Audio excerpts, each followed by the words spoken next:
For the Orioles, this is number 1. This 4-game set at Yankee Stadium for the Yankees may decide whether they are going to be a buyer or a seller. For Buck Showalter and company, the Orioles looking to take a big series. He held back Kevin Gosman from a start in Tampa Bay because this pitcher does well against the Yankees. Will the strategy work? The Orioles hope so. If they can get it, they'll make it 2 in a row. Gosman on the mound. Orioles, Yankees next.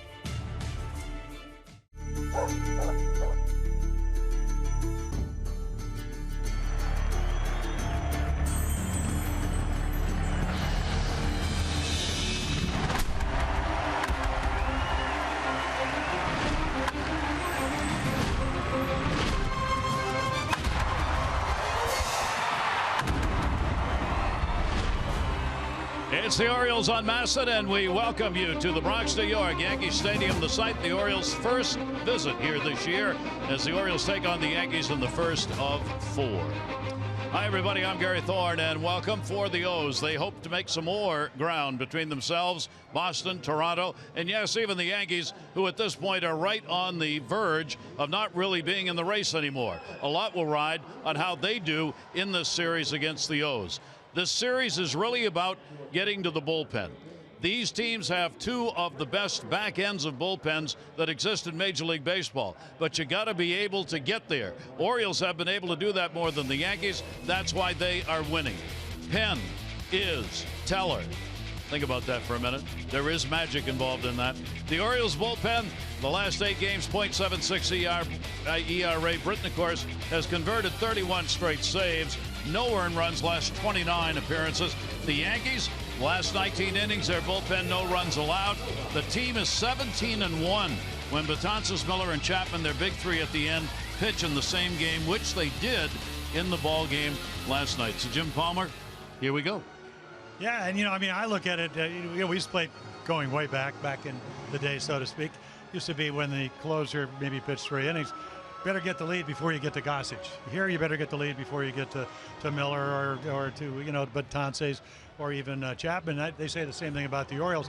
I guess the interesting thing to me is the Orioles in the American League score more runs from the 7th inning on, Gary, 148, than anybody else in the American League. So get them early.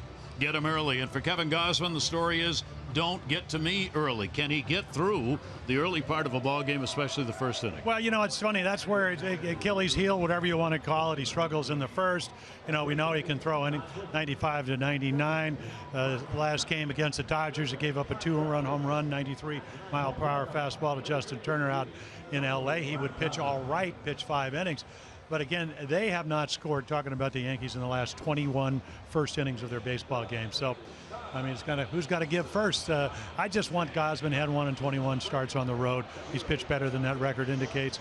And as you mentioned in your opening, the reason he's pitching, he's given up 1 run in 14 innings. They want him on the mound, but let's see how he does here at Yankee Stadium. And the Orioles will try and do this without Chris Davis in this ball game. Chris was sick, had the flu.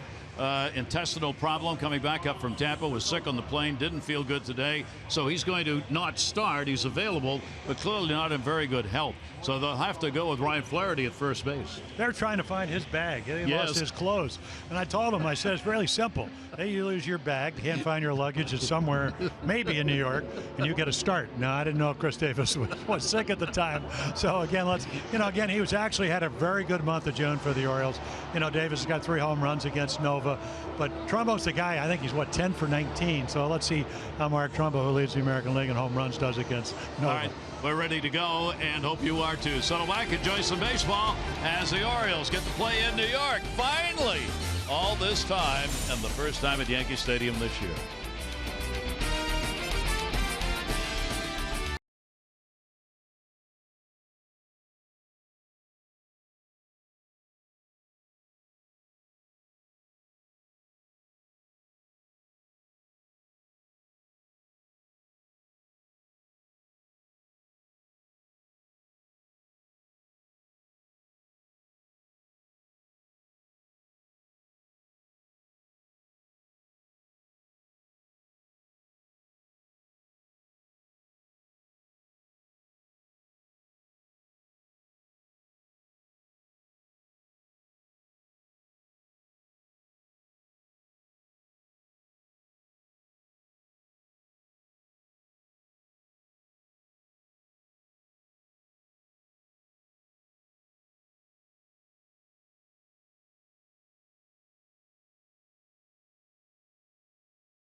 and by American Standard Heating and Air. For the best in home comfort, choose the brand voted #1, American Standard Heating and Air. Right now, get special financing. Find your dealer at midatlanticcomfort.com. Let's take a look at our BGE home game time temperature. A humid day, 77 degrees. Humidity still up there, 79%. Little breeze blowing out towards right. BGE Home, Baltimore's home team for heating, cooling, plumbing, and electrical. Why would you call anyone else? Starting lineup for the Orioles brought to you by Southwest. With transparency, low fares, nothing to hide. Here's the lineup. Jones, Schoop, and Machado, Trumbo, Wieters, and Alvarez, Hardy, Reimold, and Flaherty against Devon Nover for Matt Wieters. Very solid numbers. So take a look at Ivan Nova. So this will be the second time he's going to pitch against the Orioles. Fastball pitcher, 2-seamer, 4-seamer, and 92, 93 miles per hour. The big curveball, occasional slider, and even less occasional changeup. There are the numbers. He gives up a lot of runs. They get him over 5 runs a game, something that the Orioles don't do for Gosman. And you go back and look at his game against the Orioles. He got the same type of ball club. You know, he gives up 6 hits, 6 innings, 7 hits, 5 runs, but they score him a bunch of runs, and he comes away with the win. So 1-0 this year, 7-4 lifetime against the Orioles. He's appeared in 17 games now against the Orioles, 16 as a starter in his career. He's been moved to bullpen starter, bullpen back to starter. As a starter, he is 5-4 with a 5.18 ERA. And the Orioles offense gets set to go to work. Adam Jones in that leadoff spot. Orioles leading in the series 4-2. And in those 6 games, Adam has gone 3 for 24 with a home run, 3 RBIs. The Orioles 53-37, 2 games up on the Red Sox coming into today's play. And we are ready to go here at the stadium. Nova delivers, Jones swings, and we're underway. Pitch down and into him for a strike at 92 miles an hour. Orioles have been going back and forth here at Yankee Stadium last couple of years. They win one, lose one. That's been the way they have played here in this particular ballpark. Pitch will be taken outside. The Yankees are a better team at home, 24-20. On the road, they are 21-26. Joe Girardi's team right now is a game below 500, 8.5 behind the Orioles. 1-1 delivery to Adam will be fouled off outside of third. Yeah, you can see the natural movement. He wants to pitch down in the zone, and then he's got the big slow curveball, and occasionally something he'll throw a little bit harder. But again, I think that I'm sure Scott Coolbaugh, the Orioles hitting instructor, said, hey, make him bring the ball up. And it really starts with strike 1. Jonesy chased the ball a little bit off the inside corner, and that kind of sets up the count. And now he'll try to pitch to him without having to throw a strike. Both these pitchers have had their problems in the first inning of ball games this season. 1-2 delivery will miss for Nova. In the starts that he's had, this is the 13th. In the previous 12, he's given up 5 first inning runs on 17 hits, including 2 home runs. So opponents have been able to get to him in the first much as they have to Kevin Gosman. 2-2 delivery to Adam, and a ground ball. He got fisted up the middle for a base hit. So the Orioles started out with a single played by Ellsbury back in. Take a look at the Yankee defense. Gardner, Ellsbury, and Beltran nursing one of their hottest hitters, but nursing a hamstring injury. Headley, Gregorius, Castro, Refsnyder, and then Ryan McCann last night, the night off. Sunday night game that the Yankees were able to beat the Red Sox 3-1 in. And here is Jonathan Schoop continuing to be moved around the order. You see the numbers against the Yankees, 6 for 23 against New York this season. Nova with a runner at first base being held. Refsnyder is starting over there in place of Teixeira. Refsnyder had never played first base at any level of professional baseball prior to getting a start there this season. So it's not really a natural position for him, or one where he's had much experience. He has been an MVP, most versatile player for the Yankees last year and this year. 1-0 delivery by Nova, and a big cut on a pitch down and in. Yeah, he came up last year on a couple of occasions. Talking about Refsnyder, he played, signed as an outfielder, played a little bit of second base. Got a nice little bat. Now they're counting on him with Teixeira out, having bounced the ball off his foot as injuries continue to keep him out of ball games this season. Jonathan, a 1-ball, 1-strike count. Infield double play depth, outfield shaded a bit towards right. 1-1 delivery on the way, and a ground ball down to third, not hit hard. Headley's got to go to first base.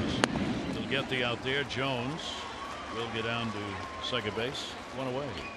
Take a look at our Major League Notebook. We open it up to the sweltering heat of summer this month for the Orioles. They're 6-6 so far in July, and here are their standings in the American League. They are 11th in runs per game this month. They are tied for 5th in home runs per game. The OPS is 7th. The ERA, the starters continue to struggle with it. 14th in ERA in July, while the bullpen continues to get it done 2nd. And you see the team ERA 13th in the American League overall in the 12 games played so far in July. And we'll see what happens. The Orioles, obviously, when they get back into division play, have really taken advantage of division opponents this year with that 24-14 record. Here's Manny Machado. Machado on the big cut. 4 for 22 with 1 home run lifetime off Nova. Yeah, you're also getting back, and you talked about it's hard to believe you're already in the second half, and you're kind of heading towards the end of July. But now you're going to need 5 starters, and that presents a problem for the Orioles. They've won 6 out of their last 9 games, and Tillman's won 3 of those. And much discussion goes on about, will the Orioles find another starter in the trade market either before the end of this month or even after, when players have to go through waivers. But Showalter has continued, as he's done throughout his managerial career with the Orioles, to do an incredible job of juggling of pitchers, moving in and out of the bullpen, up and down from AAA, AA, to help the Orioles out along the way. But sure would like to stabilize that for the final 2 months of the season. Breaking ball off speed is going to bounce. Stop made by McCann. Yeah, you would think, and of course you would only think it, that this would be the ideal team to pitch for. They score runs, talking about the Orioles. They have a great defense. They keep you in ball games, and if you give them a lead, if you can get 18, maybe 20 outs, you're going to hand it off to a real good bullpen, and it looks Darren O'Day is going to do a simulated game. Maybe you'll get him back within 10 days. Yeah. Jones on at second base. 2-1 delivery on the way. Machado goes down the line, short porch, and just off the railing in foul territory. Right off that facade. 314 down the line to that fair foul pole, and Manny almost got it. Went right off that top of the cement. Yeah, Nova's happy he's not pitching in Fenway Park, because that would have been around the pesky pole, and it would have been a home run. J.J. Hardy hit 2 of those earlier in the year. And I think Manny hit 1 too. Yeah. Nova's given up 15 home runs. So has Kevin Gosman. There's the one that bounces off the cement. Jones remains on at second. 2-ball, 2-strike count. Castro holding him a bit close. Delivery, and that will be inside for a ball. 94 miles an hour on it. Yeah, I think the important number right here. I mean, what do you do when runners in scoring position? And of course, Manny, right at 300. So you've got a nice little battle going on here. And I think the big thing, will he take a walk? And that's what the Orioles did so well in the month of June when they won 19-9. Machado does not, and he is tagged out. So a strikeout on a pitch out of the strike zone, 2 down in the inning. Yeah, he threw it pretty much, as you look at our Nissan pitch track, but the only place he doesn't hit a breaking ball, and that's the perfectly executed down and away curveball. Well, now the Orioles will get another 300 hitter with runners in scoring position, and that is Mark Trumbo. Same number that Manny Machado had coming to the plate. The Orioles have struggled in this regard of late. Over the last 8 games, hitting only 109 with runners in scoring position. They are now tied for 3rd in the American League with a 279 team average. Timeout is asked for by McCann. Wanted to give Nova the signs again. Yeah, the amazing thing, you start looking at those numbers, Gary. They go down to Tampa. They win 2 out of 3. They're 3 for 16 with runners in scoring position. Win 2 out of 3 against the Angels. 3 for 25. Those are amazingly low numbers. Now, what do? They hit home runs. Yep. Still on top with in the home run department. Orioles with 141, and they hit almost as many on the road as they do at home. And Trumbo, of course, is their leader. He is 10 for 19 off Nova with 3 home runs off Ivan Nova. Pitch taken inside. So Trumbo's up against somebody he's battered around. Yeah, and that's why Nova wants to live right around the ankles. And you can see all these against Nova. He's one of the better high ball hitters in the American League, not only the AL, but Major League Baseball. 28 home runs. Trumbo leading. Todd Frazier by 3 in the American League starting the day. And the same lead over Chris Bryant, who's got 25 leading the National League. Breaking ball will be outside. Very careful here with first base open. Trumbo up. Wieters on deck, though, is no slouch against Nova. Yeah, So, I'm sure that Ivan Nova knows that Trumbo hits him well. I'm not sure he knows it's 10 for 19. But he also knows that Trumbo has been hotter than Wieters has been, who's waiting on deck, even though his numbers, Matt's against his, are awfully good. And he will come inside. Really didn't give him anything to go after. So the walk will put runners on at first and second base with 2 down here in the first inning as the Orioles work Nova in the first and have a chance to get on the board. Yeah, so that'll bring up Matt Wieters. This is where you miss Chris Davis in a sense. 281 lifetime hitter with 3 home runs against Ivan Nova. So we'll see what Wieters can do, which number will hold up. He's hitting .351 with 4 home runs off Nova. But for the month of July, he's hitting .139. 2 on and 2 down. Outfield shades a bit towards left as Ellsbury moves over in center. The infield also playing him to pull as they move De Gregorius almost directly behind the bag at second base. Nova taking a long time to get the signs with the runner on his second base. Wieters will take the pitch. It'll be outside for a ball. Yeah, it just seemed like, and Matt making the All-Star team again. I was talking to Zach Britton, Brad Brock, and a lot of stuff goes on. You got to get there. You got to do all the stuff the day before. You got to go to the All-Star game. Then you got to end up somehow ready to play on Friday in Tampa Bay. And they can pitch a little bit. It's tough to hit down at the Tropicana field. 1-0 delivery on the way, and that's hit hard to first, and it'll be a foul ball. The Orioles, like Chris Davis, has the flu now. Matt Wieters went through that when he went out to San Diego. And the All-Star game was not feeling 100%. The Orioles have had 2 or 3 players and or coaches who have gone through what Buck Showalter described as the 24-hour flu bug, which they hope is all Chris Davis has. But you lose some energy. You lose some weight. Can't keep food down. Well, that's what Chris Davis is battling right now. 1 ball, 1 strike count. Wieters, that hit him. Yeah, he got one of those balls you just pull. You ask pitchers. Chris Tillman on occasion will do this. And you go, what happened? He goes, just don't know. You start spinning. You could see him really fall off to the left. And then your front shoulder takes you right to his ankle, and you hope he's well. Well, Nova having an interesting first inning. I'm sure he doesn't think so. The bases are loaded with 2 down. Wieters looks to be okay as he heads down to first base, and Nova's got the bases loaded now with 2 away. For the Orioles this season, they've had 4 grand slam home runs. Chris Davis has 1. Manny Machado's got a couple.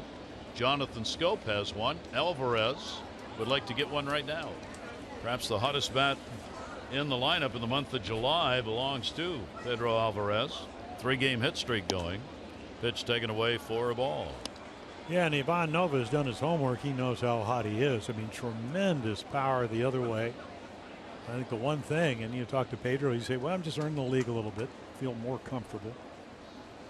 And again, if he gets strikes to hit, he is one dangerous hitter.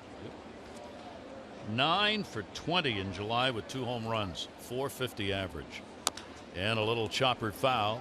And what makes it special for him, of course, this is home, or pretty darn close to it. He grew up, we'll talk about it a little more in the game, but he grew up just 10 minutes from here in Washington Heights, just outside the Bronx in Manhattan. Went to school here, came to see Yankee games once in a while. So he comes back here. He's got a lot of friends, a lot of relatives, highly respected individual in that section of the city. They know him well, and lots of fans on hand to watch him play. Put up in the air, third base. Headley going back, foul territory, and Nova gets out of it. So the Orioles, no runs on 1 hit, no errors. They leave the bases loaded. Kevin Gosman on the mound tonight for the Orioles.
Four games at Yankee Stadium. Lineup for the Yankees: Gardner, Ellsbury, and Beltran, McCann, Rodriguez, Gregorius, Castro, Headley, and Refsnyder. For A-Rod against Kevin Gosman. Big average, including a couple of home runs. So that's why A-Rod's playing tonight. So a lot of fastballs. Why not? 93 to, I don't know, occasionally 98, 99. Marginal breaking ball. Doesn't throw it a lot. Best secondary pitch would be the split changeup. That's his highest swing and miss pitch. You can see a few more hits than innings pitched. Most of that on the road. Doesn't walk a whole lot of people. And as you mentioned, home runs, 15 of them. 10 of them on the road, 5 at home. Remember, both these pitchers now with the All-Star break working after a long layoff. It's 11 days for Kevin Gosman. Nova 10 days since their last start. The first inning troubles we pointed out for Gosman in the starts that he has made. See the 9 allowed, 8 earned runs in 15 starts this season. He's given up 15 hits and 5 home runs in the first inning of ball games this season. He gets Gardner to lead it off. Gardner's had a home run against him, is 6 for 16 lifetime against Kevin Gosman. And you know, when you ask him, and we say his average fastball is a little bit under 95, that first pitch is 89, and you say, well, what's that about? And more so on the road, he says, I don't really know. That'll go to second base, Jonathan Schoop. So remember, these Yankees have not scored in the last 21 games in the first inning. And obviously they'd like to do that. That's why they flip-flop Gardner and Ellsbury, because of a higher on-base percentage. Longest streak of such right now in the majors. They were the Sunday Night Baseball game, snapped the 2-game losing streak with that 3-1 win last night against the Red Sox. Well, they got 11 hits. I mean, it was a big win for them. Beat David Price. Tanaka, an outstanding effort as a starter. Well, pitch taken for a strike by Ellsbury. It's funny, if you're a young pitcher and you watched last night's game, Tanaka hangs a slider and Pedroia hits it for a home run. Never, ever phased him. That was the only run he gave up. Good heater in the inside corner to Ellsbury that time. Kevin Gosman, lifetime 15 wins and 25 losses. 0-2. And that'll be chopped at. Again, it'll go to second, this time on the ground. Schoop over to Flaherty. Yeah, take a look at the Orioles defense, which has kind of settled down. J.J. Hardy back at short, Machado, Schoop, Flaherty. Weeder's doing the catching. The outfield, Kim's still with a hamstring problem. Reimold in left, Jones, and then Mark Trumbo over in right field. Carlos Beltran. He's carrying the hot bat for this ball club.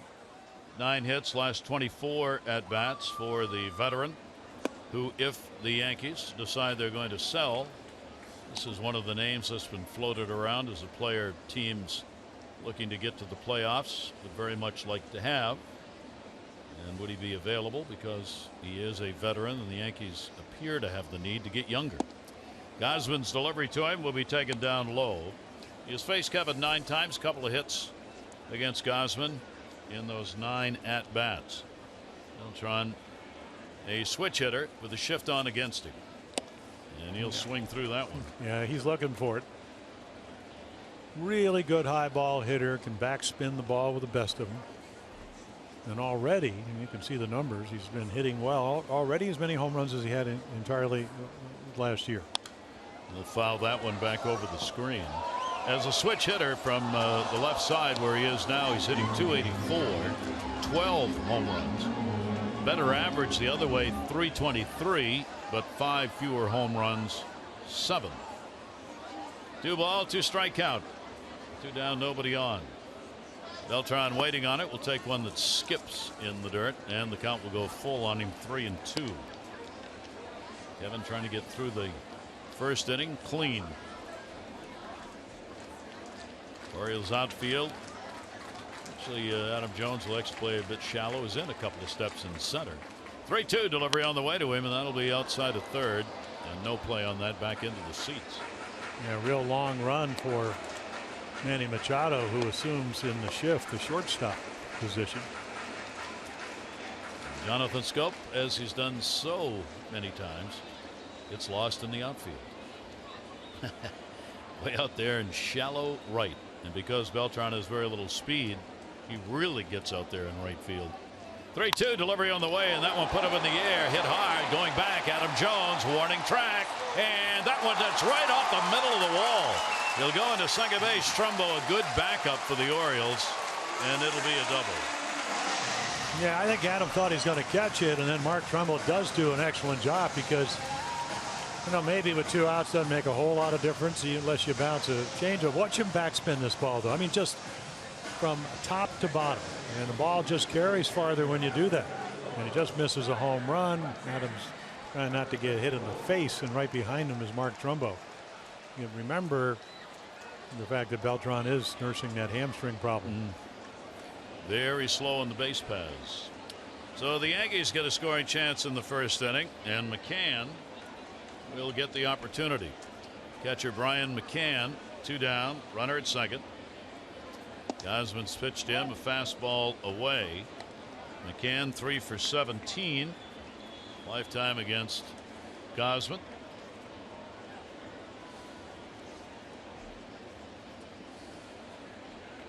Outfield will have in mind, even if there is a base hit, doesn't mean Beltran's going to have a chance to score. That pitch is taken for a strike letter high, 1-1. See Kevin Gosman's numbers and situations. Yeah, again, low runner in scoring position number. A lot of the runs come on home runs. Here's the 1-1 delivery to him in the dirt. Good block made. Yeah, you go back to his last start, and the importance of Trumbo backing up is that one of the 4 runs he gave up against the Dodgers scored on a wild pitch, which was a splitter in the dirt out of Dodger Stadium. Kevin has 5 wild pitches on the season, and he has hit 3 batters. The Yankees have struggled in these situations all year. 29th in the majors. They are last in the American League. That average with runners in scoring position. 2 ball, 1 strikeout. And that'll slide inside on him. You look at the run differential for these 2 teams, and you see why they are where they're at. The run differential for the Yankees is a -37, and for the Orioles it is a +40. A distinct difference. Well, that's amazing. You talked about the back of the bullpen. That's the only reason they can be 1 game under 500 with that run, or at least a lack of run differential. 3-1 delivery on the way, and that one's fouled back. A big home run swing, Gary. Interesting that in the American League East, you talk about the run differentials. I was looking today, Toronto, despite all of Boston's runs, Toronto's got the best run differential in the East at a +75. The Red Sox are a +69 and the Orioles are +40. And ahead of them are the Cleveland Indians. Yeah. 3 ball, 2 strike count. Runner on at second. Gosman looking for the final out here. That ball's put up in the air to right center field. Adam Jones has got a bead on this one, and he will put it away for the out. So McCann is retired. No runs on 1 hit, no errors. 1 left on base, 1 complete in New York. Zip zip.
Woodsboro has won 500 for being selected and 500 more for every Orioles home run hit tonight.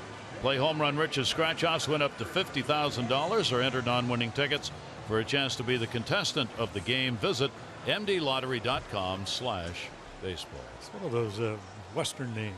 Austin, Whitlock, Woodsboro.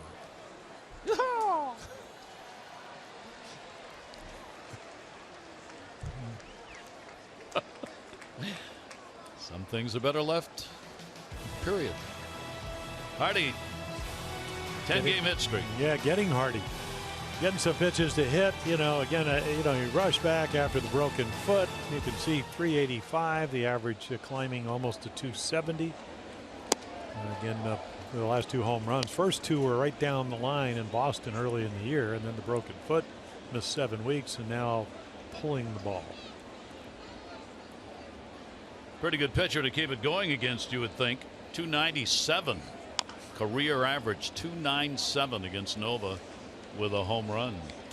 Our PNC Inside the Numbers talking about hitting streaks. Carlos Santana, Cleveland, on top. JJ, Sano, Cuthbert, Brock Holt right now top the pile in that department. Longest hit streak in his career. JJ had a 19-game hit streak. Shatters the bat, foul outside of first.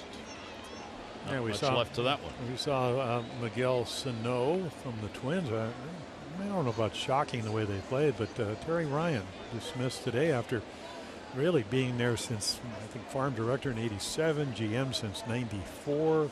Took 4 years over as a consultant, came back. So boy, great baseball man. Certainly wish him well.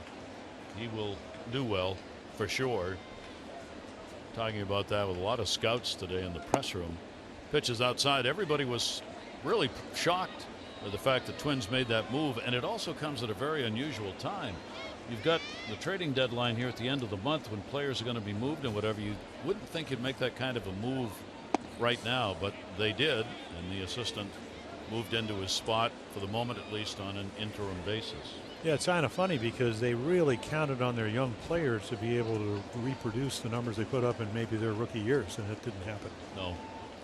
3 ball, 2 strike count to Hardy from Nova, and he walked it. That'll be the second walk surrendered, and that's one of those ever dangerous leadoff and inning walk. A Birdland favorite returns to Oriole Park on Friday. The first 20,000 fans, 21 and over, 7:05 game against Cleveland. Receive the Orioles floppy hat presented by Miller Lite. Add to your Birdland wardrobe. That's coming up on Friday. Get your tickets at Orioles.com or 888-848-BIRD. Leadoff man on for the Orioles. Here's Nolan Reimold. Reimold getting the start in left field. He's always done well against the Yankees and against Nova. Hitting at 5 for 15. Those are the numbers, as we said so often, Buck Showalter takes a look at. Lifetime against the Yankees, 293, 9 home runs, and 6 of those have been hit here in this ballpark by Reimold. 1-0 delivery on the way, and that will be taken for a strike at the knees. See, and that's the way you want to try to hit off Ivan Nova. That's his pitch. It's the first strike, so you take it because it's a pitcher's pitch. And when you're out there on the mound, that's the one, your pitch you want the hitter to put in play, and Nolan just kind of gazed at it. So not to my liking. 1-0 delivery on the way. All season long, Joey Rickard and Reimold have been the two who have seen the most pitches per plate appearance for the Orioles. That's why at times Buck Showalter has had Reimold towards the top of the order, because he is someone who can work a pitcher and get a lot of pitches seen for the rest of the team early in a game. He got one to hit there going to center as Ellsbury.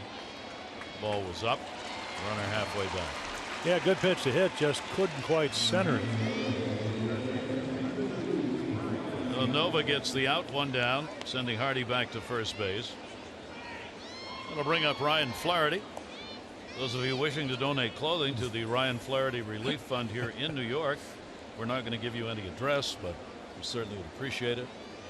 Well, they were going from door to door to see if it was in my room, and I can loan him some clothes,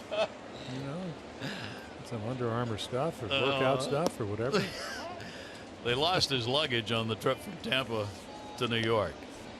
There are some who think maybe it wasn't actually lost, that perhaps there was an Oriole teammate who may have had something to do with its disappearance. However, the investigation continues. We will have updates as the season goes along. He came directly to the ballpark and showered and then put on his uniform.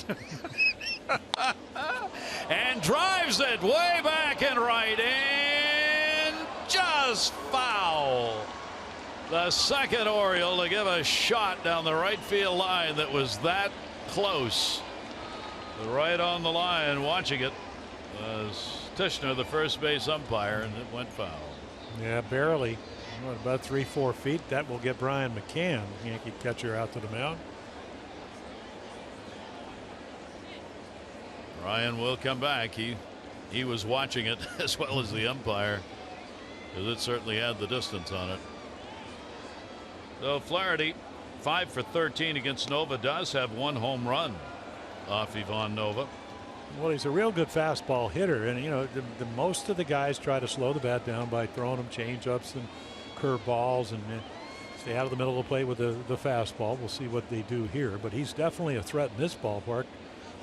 1-1 delivery on the way up high. And then when he got hot in June, Gary, as you know, I mean, he was using the whole ballpark, and, taking balls to shortstop, left center.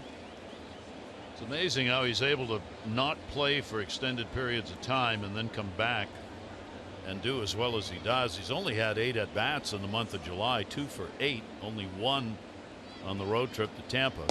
There's that off-speed breaking ball, ties him up, and a 2-2 count. And again, the last thing you want to do if you have a choice, if you're Ivan Nova, is throw him another fastball. And he didn't, because he got it over. And once you do that, it changes the dynamics of that at bat. Now Ryan's got to look for everything. Can't eliminate any pitch. Can't sit on any one particular pitch. Ground ball pitcher, Nova looking for one right here, and he will come away at 86 miles an hour, but way outside.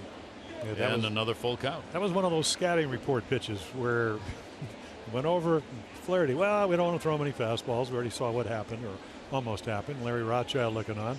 So he threw that low percentage changeup. And probably the good news is that he threw it for a ball. And this should probably be, you can't look for this, but it'd probably be another curveball. Runner not going at first base, grounded down to first, and again that will be foul. And it wasn't. It was a fastball, but well located. The Orioles are doing what they do so often early, running up a pitch count. Boy, if you can get to the middle of this Yankees bullpen, you really have a chance to put some runs up. That's been a real weak spot for them. Once they get 7, 8, 9 with their big trio, different story. 3-ball, 2-strike count. Hardy, you drew the leadoff walk, still down there at first base, and Flaherty will step up.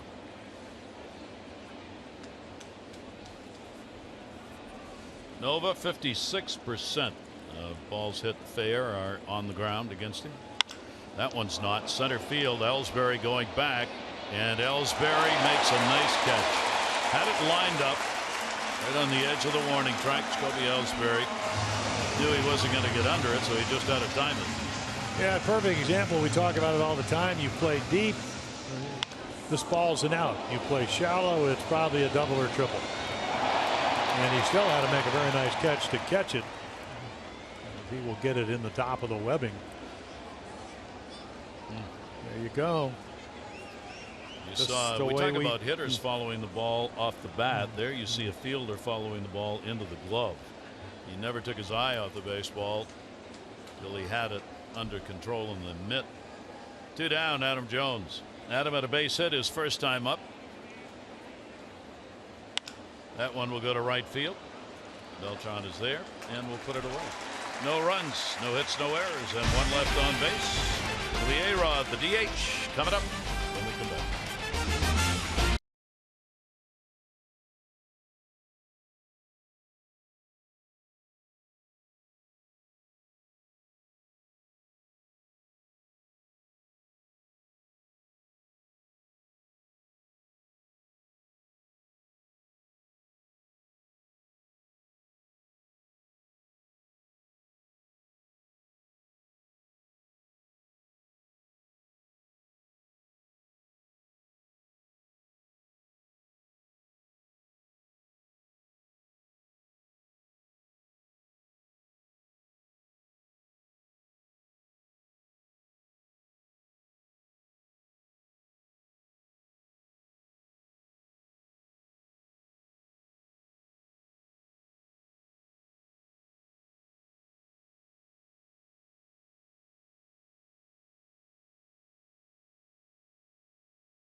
By T-Mobile. It'll take us to our notebook. We open the page on East Winds.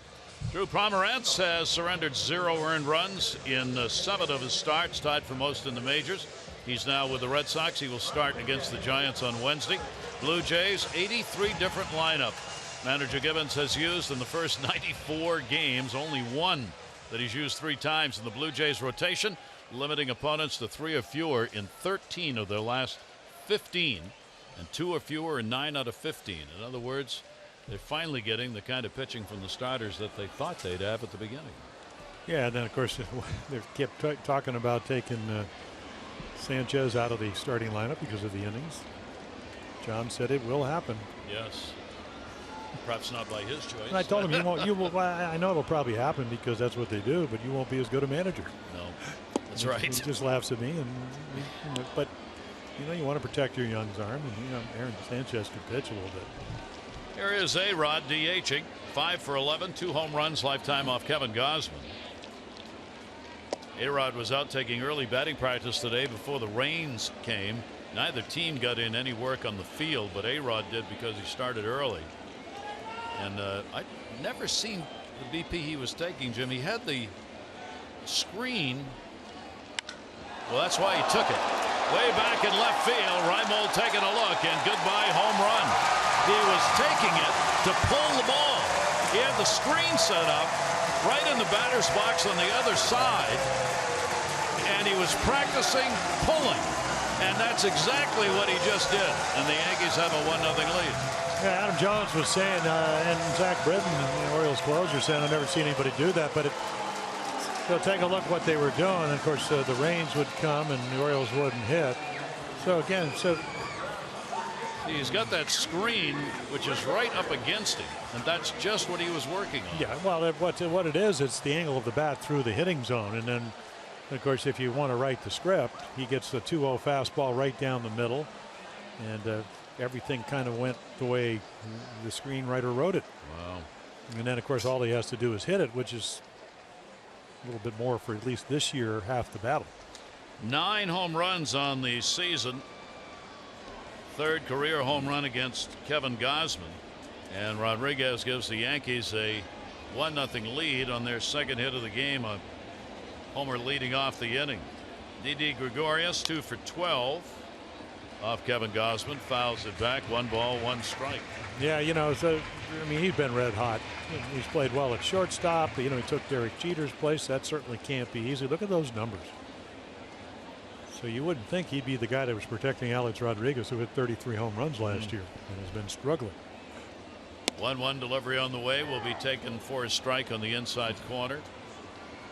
Many wondered, would he be able to settle in, find himself, and just play as Didi Gregorius and get rid of all the discussion of having to be the one after Derek Jeter. And it sure looks like he has done that. He asked for timeout. Tony Randazzo, unplayed umpire, gives it to him. Well, he's really taken his game in all levels. I mean, more home runs than any year, and we're what, a little bit, probably 60% through the season. He's played well, high average. 1-2 delivery, great pitch. Gosman down and away to him. That's Kevin's first strikeout. Yeah, and that's why Kevin is, I mean, he's capable of pitching this way. It's his best secondary pitch. It's a split-fingered fastball, and again, he throws it with such good arm motion, and he sells it so well, you think it's a fastball. Watch the ball dive out of the strike zone. So Gosman gets his first K. 1 away. That'll bring Starlin Castro, the Yankees' second baseman, up. Castro 1 for 6 off Gosman. Take the pitch outside. Wow. What did he miss that pitch? Kevin Careful, kind of gave him a little. Fined. He didn't you want to. could be fined. Oh, that's Be right. Oh, careful. that's right. 1-0 delivery on the way. Same place, same result. 2-0. Well, that one might have been a little bit off the corner, but the first one, you know, you don't want to look in, but sometimes you do take a double take because you know it was a strike, yet that right arm doesn't go up.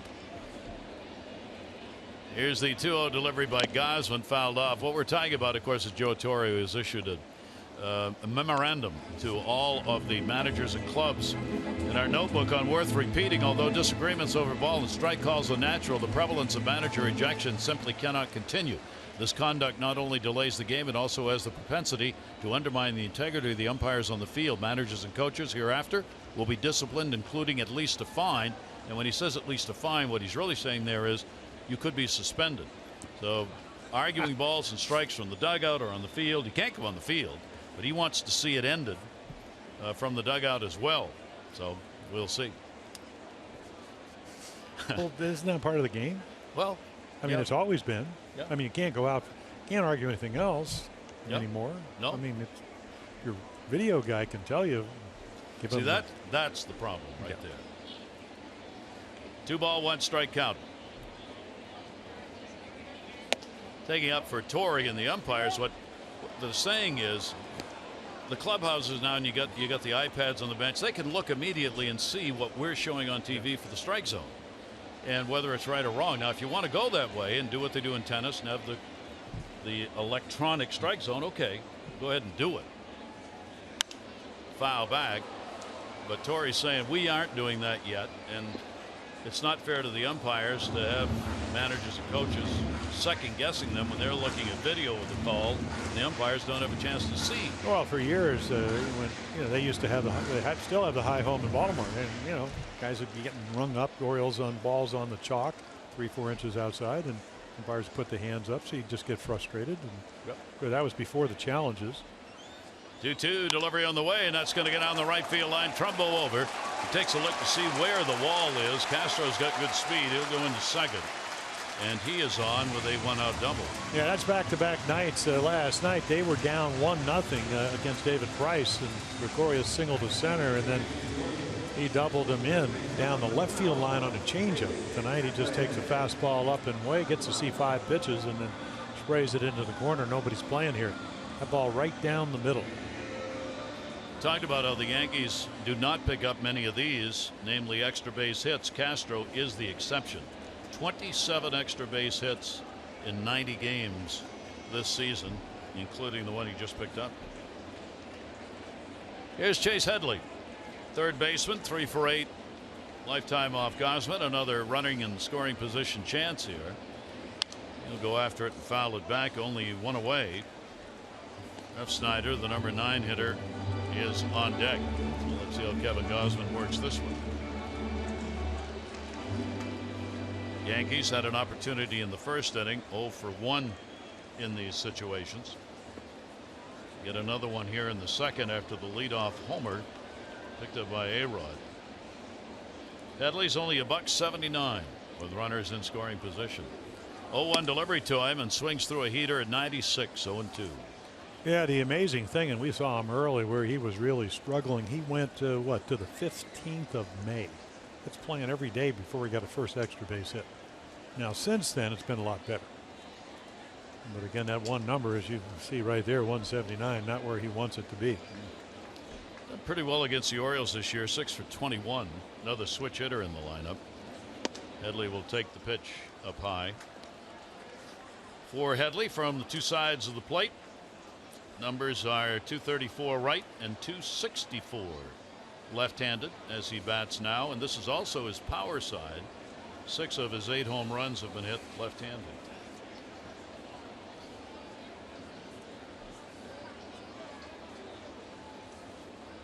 Castro off second base, and a swing and a miss. That's the one the left-handers are going after. 2 Ks.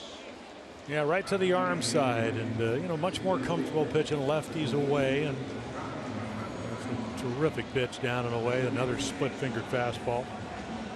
That's the way Gregorius, and again, that's the high home. Doesn't really lie. It gives you a great idea of where the location and really also the balance of the hitter, or imbalance, so to speak. Chasing on that one. Here's Rob Refsnyder. Refsnyder playing at first base with Teixeira out with a bad foot. 1 for 10 against the Orioles.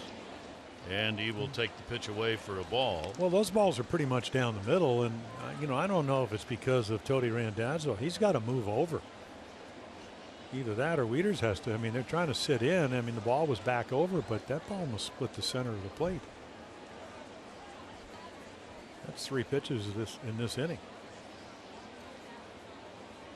1-0 count with 2 down. Look how and far that one came in, and I got a piece of Wieters on the way by. Randazzo's almost behind Refsnyder.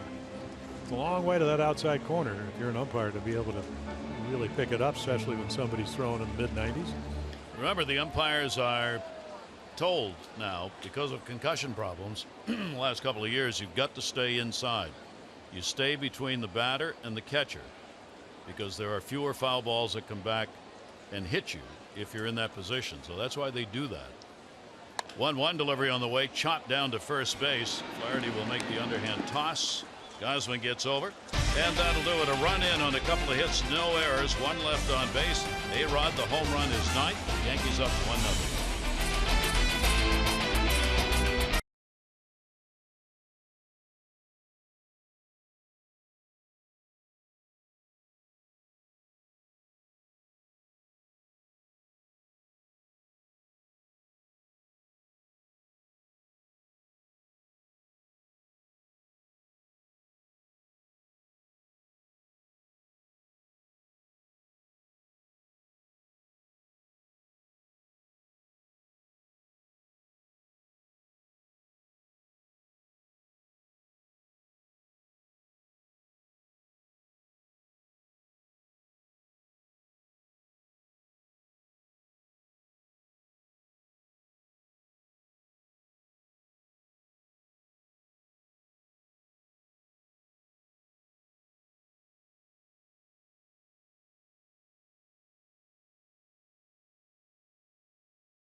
efficiency, low fares, nothing to hide. And by your Baltimore BMW centers. Visit BaltimoreBMW.com today for exceptional offers. With Jim Palmer, I'm Gary Thorne. Yankee Stadium is the site. Tugboat cruising along on the Hudson, it looks like. Yankees have the 1-0 lead on Nova. A couple of walks and a strikeout. Kevin Gosman, no walks and 2 Ks. Jonathan Schoop. Then Machado and Trumbo due up for the Orioles here in the 3rd. Schoop grounded out, his first time up. Nova's pitch, the slider. And this outside for a ball. Orioles with that 2-game lead over the Red Sox coming into today's play. Both teams have been playing some pretty good baseball. And both teams appear to be out there on the market taking a look around as to what they might be able to do to help their cause. And 30 teams are looking for starting pitching. Yes. But maybe the exception of Cleveland. Yeah. They seem to have enough. 2-0 delivery by Nova down to 3rd, just foul. Oh, how about the Red Sox? Listening to the game, they got 4 players last week, or at least last 10 days. Pomeranz, who we saw the note. Brad Ziegler, because Kimbrel's got a knee problem. He's gone 3 to 6 weeks. Their closer. They got Michael Martinez, we saw when we went to Cleveland, utility guy, and then they got Aaron Hill, veteran infielder. Stocking up. That one in the air to left field, hit pretty good. Going back, Gardner at the wall, and goodbye, home run. Jonathan Schoop ties the ball game up. That'll be number 16 and his 54th RBI in the breakout season for the Orioles. Second baseman continues. Yeah, you get a ball up in the zone. He's turned into being a real good breaking ball unless you throw it down and away. But again, when you're not a hard thrower, and I mean 93 to 96, boy, you're right in his bat speed. And again, the strength. Boy, an amazing year where the bright stars, not just for the Orioles, but in baseball. 16 home runs for him now. It is a 1-1 game. 54 runs batted in. Our Maryland lottery contestant, Austin Whitlock, that's worth $500. That one lined into left field. Chased down by Gardner. Manny Machado will make the turn and stay. And Machado follows it up with a base hit. Now here's the home run by Jonathan Schoop. I mean, just a sinker, about thigh high inside middle, and it's gone right off the bat. Of course, he's not going to make sure because it doesn't get out of here by a large margin, but it's a long way out there. What's that? 399. Probably hit it about 410, 412. Jonathan now's got 7 career home runs against the Yankees, and 4 of the 7 have been hit here. Pitch on the way to the home run leader, Mark Trumbo. Yeah, we're at the old Yankee Stadium, and of course this is the new version. That was about 457. Yeah. Into the monuments. Yeah.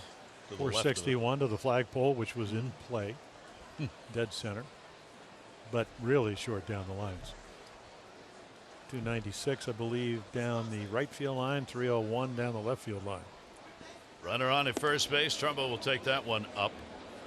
Mark's having just a spectacular MVP type season for the Orioles. Total bases since '54 when the Orioles came to Baltimore. Trumbo right up there with Robinson, Cal, Chris. Just tremendous power and wowed him in the home run derby. 1-1 delivery on the way. Nova trying to stay away from that power, misses inside. 2-1. Well, he's strong, he's bright, he's very conscientious. You know, you see a lot of guys, well, I'm just about home runs. Mark Trumbo, when you talk to him, you realize he's a pretty analytical guy. Well, the Yankee pitchers continue to surrender the long ball for Nova. That's the 16th he's given up. 8 from each side of the plate. Yankees have allowed 1.36 home runs per 9 innings. That's 3rd in the majors, behind the Reds and the Twins. And the Orioles, of course, hit them at the best rate in the majors this year. Swing and a miss, going for one right there. 2-2. Yeah, going, I'm not going to get cheated on a fastball count. Got it, but Nova made a terrific pitch. And it's funny, I mean, the Schoop home run is kind of where you'd like to pitch. If you can't pitch to center field here, left center. So there you go. Certainly not a lot in the strike zone. But I think maybe the Orioles, in Davis, of course, out with the flu tonight. I mean, it's a pretty intimidating lineup. Yeah, it is. Especially when they do what you said, work the count. Up to 51 pitches, and he's recorded only 6 outs. 2 ball, 2 strike count. Infield shifted around, playing Trumbo to pull. Nova with a look over to first, runner not going, and jammed him, but he went around. I don't think. Oh, he did. Randazzo, the home plate umpire, made the call himself on that. That'll be the second strikeout. Yeah, backup curveball. You think it's going to break out over the plate, where it's very hittable. Yep, that did go out in front. Tried to hold up, couldn't do it. Now with 1 down, there's Matt Wieters. Matt hit by a pitch. First time up. Nova's hit 5 on the year, and he's thrown 7 wild pitches, so he can be all over the place. Matt with a runner at first, infield double play death, a tapper that stays foul. McCann wanted to make it fair, couldn't do it. And a 1 strike count on Matt.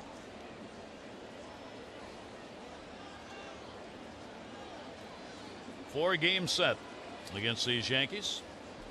Be back with you tomorrow night. Vance Worley, Nathan Eovaldi. 6:30 O's Extra, 7 o'clock for the ball game. Game 3, Gallardo against Pineda, and then a day game on Thursday. Chris Tillman, CC Sabathia. Day game, a 1 o'clock start here in New York. 0-1 count.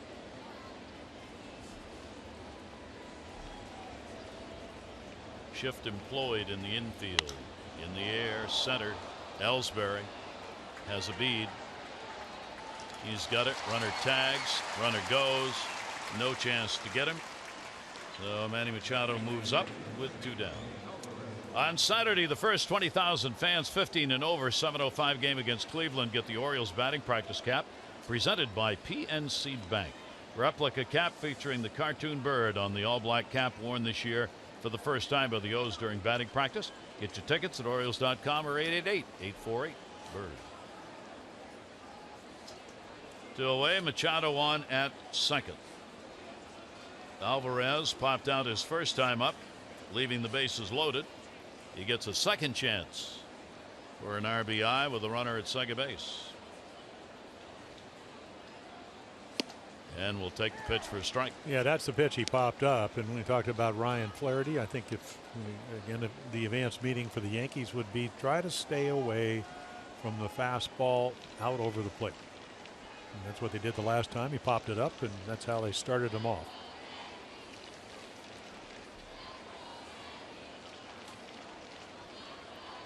Oh, 1. Oh, couldn't hold up on that either. And an 0-2 count. Let's see, so he throws him to get me over curveball, which was hittable, and then the good one. Yeah, Nova, a big guy. I mean, 6'5", 230-ish.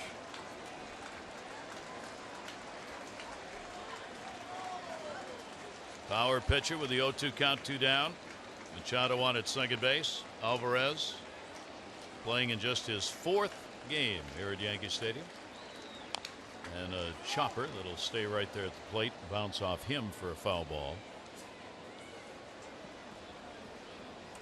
He said, I was talking with him before the game. I was talking about, I said, you're going to have a lot of people there cheering for you. And he said, yeah, probably will be. He said, I've learned, though, when we come to New York, I kind of have to shut the phone off. The ticket requests tend to get a little bit out of hand. Stay at a different hotel. Yeah, yeah. Cell phone. Yeah. In the Hudson River, wherever that barge was going. Register as Paul Blake. 0-2 count, 2 down. Runner off second. Look where he was set up. My Lord. I mean, we've talked about waste pitches, as they're called in baseball. I mean, this isn't even close to that. He didn't want him anywhere near the strike zone. McCann is out of the catcher's box by a mile. I'm not sure he wanted him to throw it 18 inches off the plate, but that's where it ended up. He was only about a foot. 1-2 count. Pedro Alvarez looking for an RBI. That one same place, different target. That little spinner there, and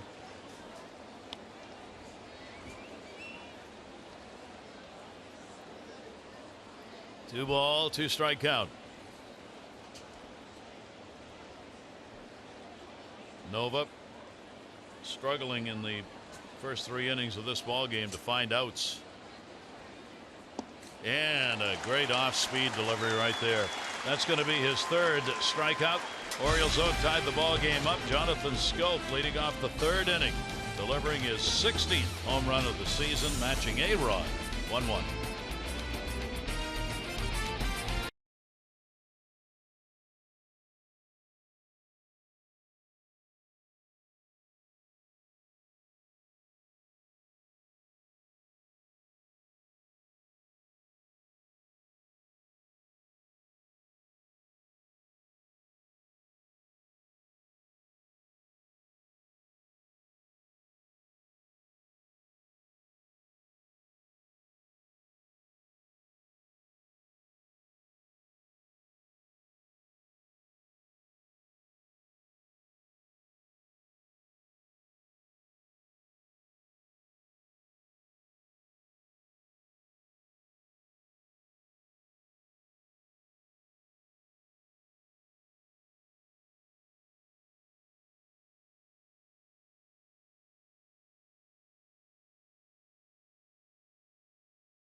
The numbers regarding the Orioles starter. yeah, so for the Orioles, 2-game lead, as you mentioned. Kevin Gosman, he's going to have to pitch better. They're going to have to support him well. Certainly capable of doing that. Boy, those numbers are, as a former pitcher, it's hard to understand, only because it's harder to pitch, at least for me, would be in Camden Yards than it is on the road. I mean, every park different. But again, Camden Yards really hitter friendly, yet he just seems, for whatever the reason, struggle a little bit more on the road. Today, only the 2-0 pitch to A-Rod for the run. And a fly ball pitcher, so I mean, he's 50-50 pretty much, but again, in Camden Yards, you think that would play against him. And well, I would think you'd be nervous about every pitch you throw there. Yeah. Like you were. Well, I mean, if you'd been there. A lot more 3-2 sliders, I can tell you that. Yeah. Ball game tied at 1, bottom of the 3rd inning. Each team a run and 3 hits so far. Talk about the run support he doesn't get. He is in a list he'd rather not be in. Montana, Michael Pineda, who we're going to see in this series. That's Shoemaker, and then Gosman and Irvin Santana. Pitch taken away, and those are runs scored while he's in the ball game. 2-0. Brett Gardner, leadoff batter, lined out softly to second base, his first time up. Ellsbury waiting in the on-deck circle.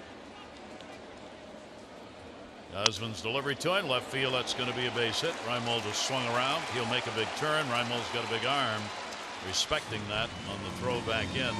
Gardner back to first. Yeah, I thought he might think about going for 2, but again, Nolan Reimold hustles to get to it.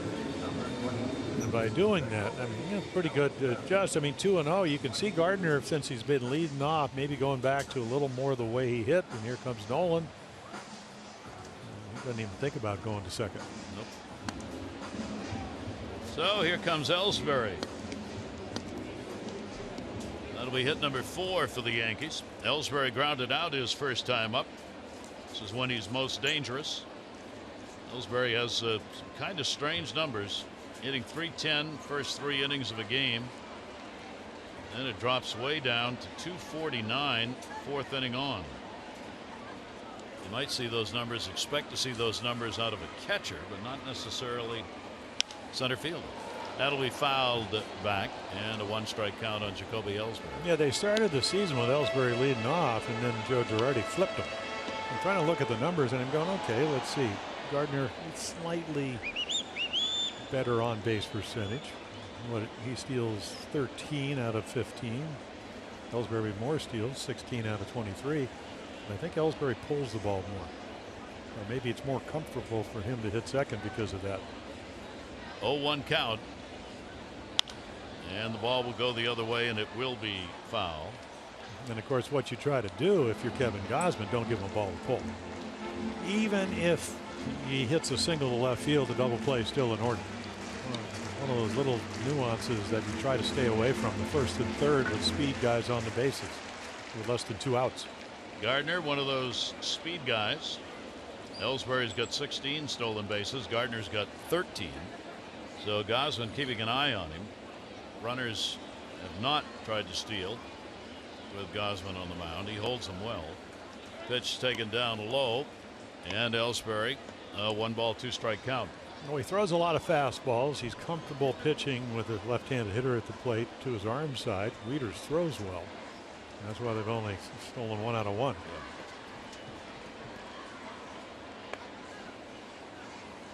Flaherty holding the bag. Gardner's not trying to extend the lead over there. Ellsbury, the 1-2 delivery to him. He'll pop that one way up in the air. Third base. Machado waiting for it to come down, and he'll put it away for the out, holding the runner at first base. Text Masson's word of the day, Aussie, to 29292. Your chance to win a signed Chris Davis baseball and Outback gift card from Masson. That's Aussie. 29292, brought to you by Outback Steakhouse, open for lunch every bloomin' day with over 70 combos starting at $6.99. How about a room service blooming onion? That would not be pretty. No. No. Well, Ryan Flaherty would take one. I mean, instead of his clothes, he'd send me a blooming onion. Invite the team in to eat it, though. A mountain of onion rings. And the pitch is taken for a strike. Beltran picked up a double his first time up, 1 down. And a runner on at first base. Kevin Gosman having to work out of the stretch a lot because leadoff batters in an inning tend to get on. He retires only 64% of leadoff batters. And again in this inning, Gardner on at first base. 0-1 pitch on the way up and foul back. Yeah, got it a little bit above his hands, and as we mentioned, Beltran is one of the better backspin guys in baseball, where very much like Mark Trumbo, even though he's a switch hitter, you can get on top of your stuff and just backspin it, and the ball just carries better that way. 0-2 the count. Start against the Yankees. He gave up no runs, 3 hits, 8 innings, and was non-decision. The start he had against them way back in start number 3, May 5. Fouled straight back up overhead. Really got under that one. And the count remains at 2 strikes. Against the Yankees on the 5th of June. 1 run, 7 hits, 6 innings. Those are the outstanding starts he had that led Buck Showalter to hold him out of the Tampa Bay start so he could pitch here in this one. This will try and add to a 3-2 lifetime mark he has against the Yankees. 0-2 the count. Shift on, double play depth down low. Wieters takes a look at first to make sure Gardner's not going, and he didn't. Yeah, you're right about not expanding that lead. Kevin is so quick to the plate, very minimal leg kick, very much like Chris Tillman in that way. Maybe Chris an inch or 2 taller. But again, they just kind of slide the front leg.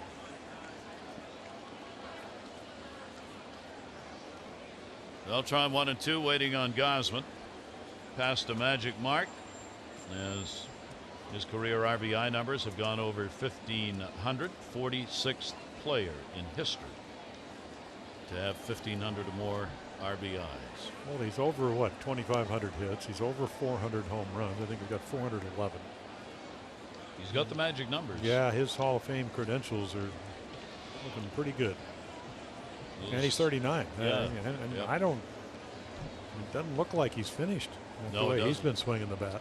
Bat is still pretty quick and powerful. 1-2 delivery on the way to him, and that's what we're talking about right there. It's foul. He rips it into the seats down the line. Gardner wondering whether or not he could run or not. He can.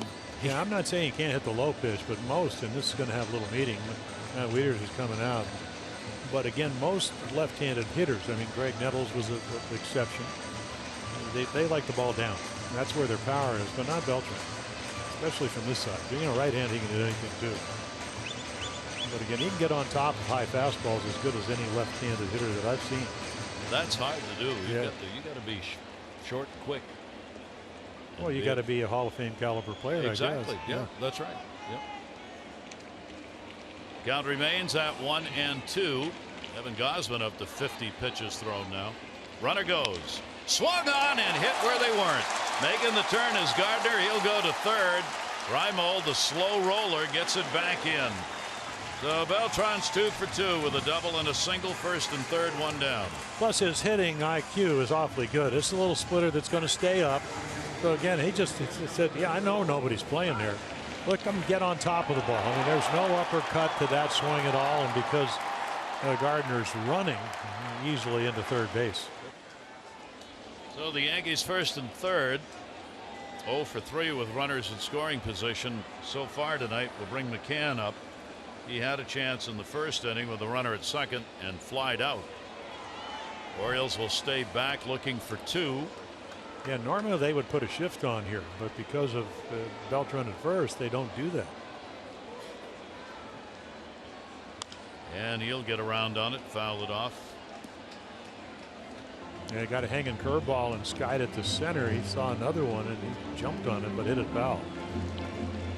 So McCann an opportunity to give the Yankees the lead back. Ball game tied at 1-1 on A-Rod's home run. 1-0. Tied up Schoop on his home run.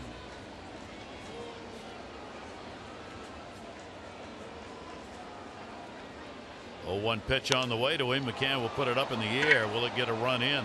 Jones is lining it up for a throw to the plate. Gardner is tagging. There's the catch. Here's the start. Throw. Weak.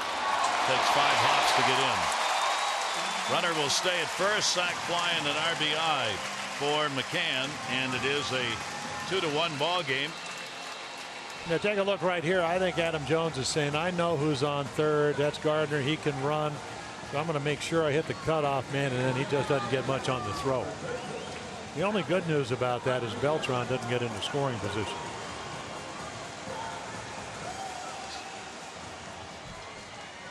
Adam wanted to make a play here. Don't know if he didn't get a grip, but he's got a much better arm than that. So a runner remains at first. McCann will pick up the RBI, and the sac fly, his 40th RBI, first sac fly of the year. A-Rod delivered a home run his first time up, leading off the second inning. 2 down.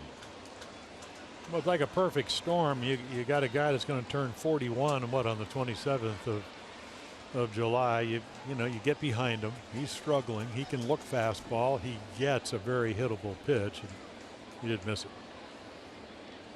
1-0 delivery on the way to him, and that's going to miss outside for a ball. A-Rod against the Orioles, 301 average coming into the ball game. He has now hit 69 career home runs against the Orioles of the 696 that he has in his career. Gosman with a 2-0 delivery to him, and that misses. See, you're seeing A-Rod because of, again, the respect and the fact that he hits Gosman so well. Kevin's pitching him carefully, and then you got one of your hottest hitters waiting on deck, and that's what the Yankees used to do. I mean, they were second in the American League in runs last year. Gregorius, that batter on deck. Yeah. So he's as hot as anybody, even though Gosman struck him out the first time. 3-0 count. See if A-Rod has a light here to go. Nope, and that gets away, but it's ball 4. Nothing close that time. First walk surrendered by Gosman. Well, the day after the Orioles win and score 5 or more runs, get 50% off regular menu price online orders at papajohns.com. Promo code Orioles. Better ingredients, better pizza. Papa John's. Matt Wieters again will go out to have a word with Kevin Gosman, with D.E. Gregorius coming up. Beltran without speed down at second base, and the same for A-Rod over at first. There are two away. Didi Gregorius, a strikeout victim, his first time up. This is where the Yankees have been looking for big hits all year, and as we showed you, have not found many of them. Well, they got the right guy up. I mean, 288, only Ellsbury at 309. Well, the regulars are the better runner in scoring position number. Pitch to him will be a strike at the letters and an 0-1 count on him. We say at the letters, when you look at the Orioles uniform, it's true. When you look at the Yankees uniform, not really letters. Little initial. Little initial. With the classic NY. It would have to be at the bottom of the initial to be in the strike zone. 0-1 delivery by Gosman, and there's heat. 97. He gets a little extra on it. 0-2. Gregorius now 2 for 13 lifetime against Kevin Gosman. And Gosman with the 0-2. Yankees have left 2 on, both in scoring position. Now they've got 2 on here with 2 down. This is where Gosman throws that extra heat. Keeps a little bit in his back pocket that he tries to bring out situations like this. Well, we've seen him get in trouble and then get right back to where we just saw him in 98 in an instant.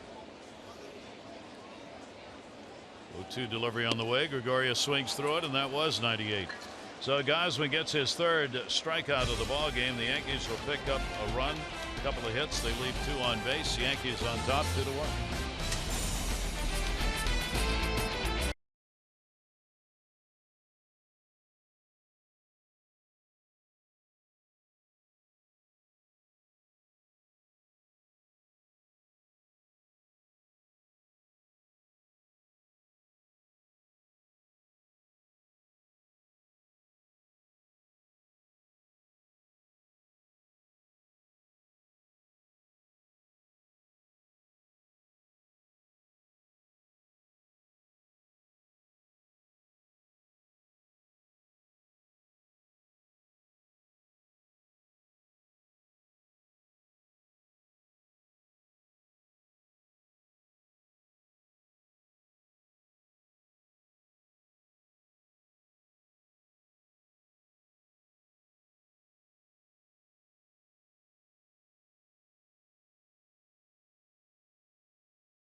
Brought to you by the RAV4 Hybrid, all-wheel drive and unexpected performance. Visit buyatoyota.com. Barry Thorne, Jim Palmer here in New York with you. In case you were wondering and thought your eyes were deceiving you, they weren't. On that last pitch, keep a close eye out now and watch from the left to right. Left to right. that was a bird.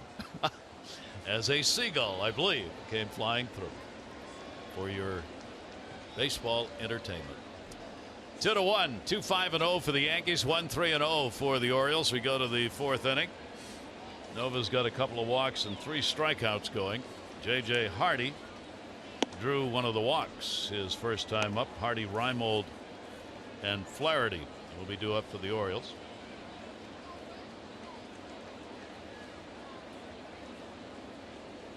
Nova's delivery to J.J. a strike. Young-Soo Kim not playing, not on the DL. Still hoping to be back for Wednesday's game, the right hamstring problem. And he hopes to have a simulated game tomorrow with Darren O'Day pitching, which is really interesting because Most thought Darren O'Day would be a lot longer before he'd even get to a simulated game. So the two of them, Kim and O'Day, tomorrow may play a little simulated game here in the afternoon. Yeah, and Kim came off the field smiling today. Down to third base. Headley's got it. One away, fourth inning. The Orioles recently celebrated the 50th anniversary of the first World Championship. Special commemorative uniforms after the '66 Orioles, and now after each player, coach's jersey and cap, plus replica jerseys. Members of the team have been autographed and authenticated. They are up for auction. Proceeds will benefit the Orioles Charitable Foundation. Bidding closes Wednesday night at 10. Go to Orioles.com/auction and place your bid. Pitch taken inside by Reimold. Nolan flying out to center field, his first time up. Kim did not try any running today, did strength exercises, and as Buck Showalter always says, we'll see what it looks like tomorrow. Yeah, got to be real careful with hamstrings, or then it becomes 4 weeks. All those day-to-day hamstrings, most of them are. Cuts the bench down for the Orioles, obviously, since he is not on the DL. 2-0 delivery. Reimold can't catch up to the 92 and a 2-1 count. Well, the only good thing about having to play Reimold, I mean, if you start looking at the back end of the bullpen, and as we talked about, if they have the lead, you probably see Betances, you'll see Miller, a lefty, and then you'll see Chapman, a lefty. Be interesting to see. He would use them 2 days in a row, Joe Girardi would, but because they did pitch last night in that order, has tried not to do it more than that, trying not to wear out the trio at the end, and hoping Nova can give him some length, but he's got to become more efficient here in the middle innings if he's going to do that. 2-ball, 2-strike count. Reimold on the pitch inside. So it works full, 3-2. Nova's really had to work for every out he's picked up here in this ball game. Yeah, Nolan got a pretty good pitch, but just couldn't quite center it. Got it out on the end of the bat and skied at the left center. Full count delivery, and he walks him. 3 strikeouts, 3 walks. Reimold on with 1 away here in the 4th. And that'll give Ryan Flaherty another chance. Nova out there just kind of going, He is 3-2 with a save in games pitched here at Yankee Stadium this season. 26-19 lifetime in his home ballpark. Yeah, Ryan almost got the dinger, just went foul on him. Yeah, Nova seems to be more comfortable here. That ERA is what, about a run lower at home this year than it is on the road. Bunting fouled, and because Headley was playing way over towards short, he had no chance to get there. So trying to pick up the base hit. Set the stage for Adam Jones. See if Yankees respond. Headley at third. It comes in what, about a step or two? Yeah. Maybe. Headley moves in a little bit, a little over towards the bag to try and take that opportunity away.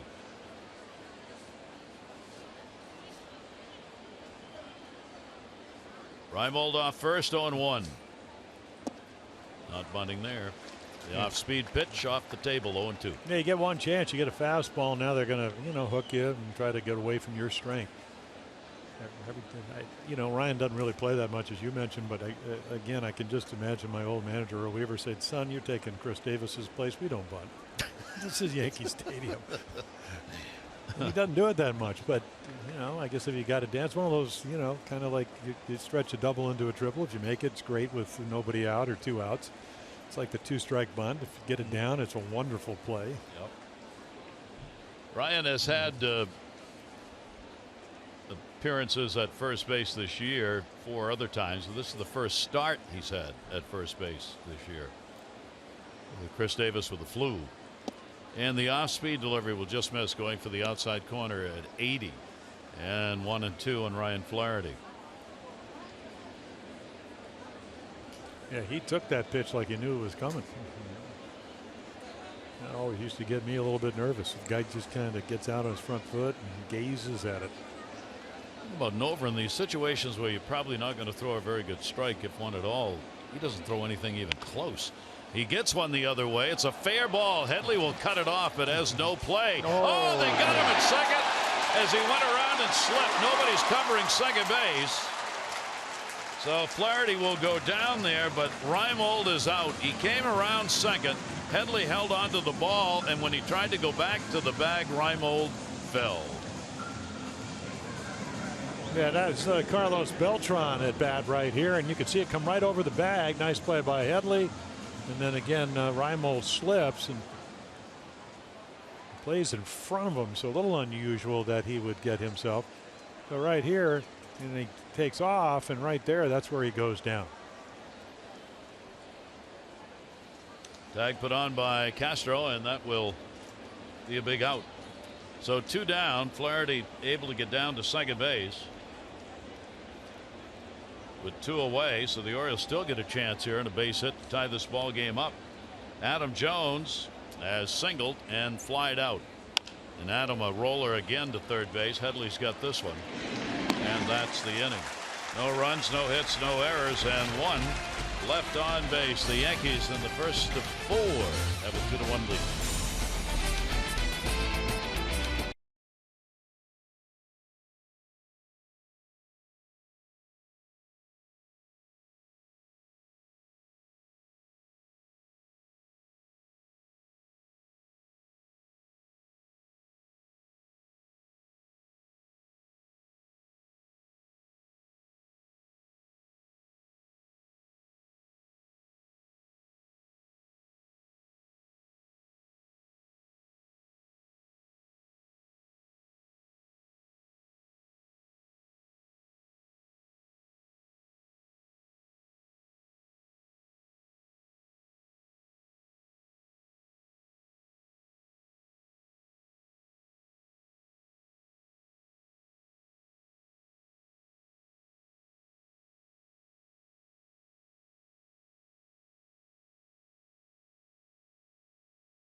Well, again, the playing at double A Bowie, the Orioles' 3rd-ranked prospect.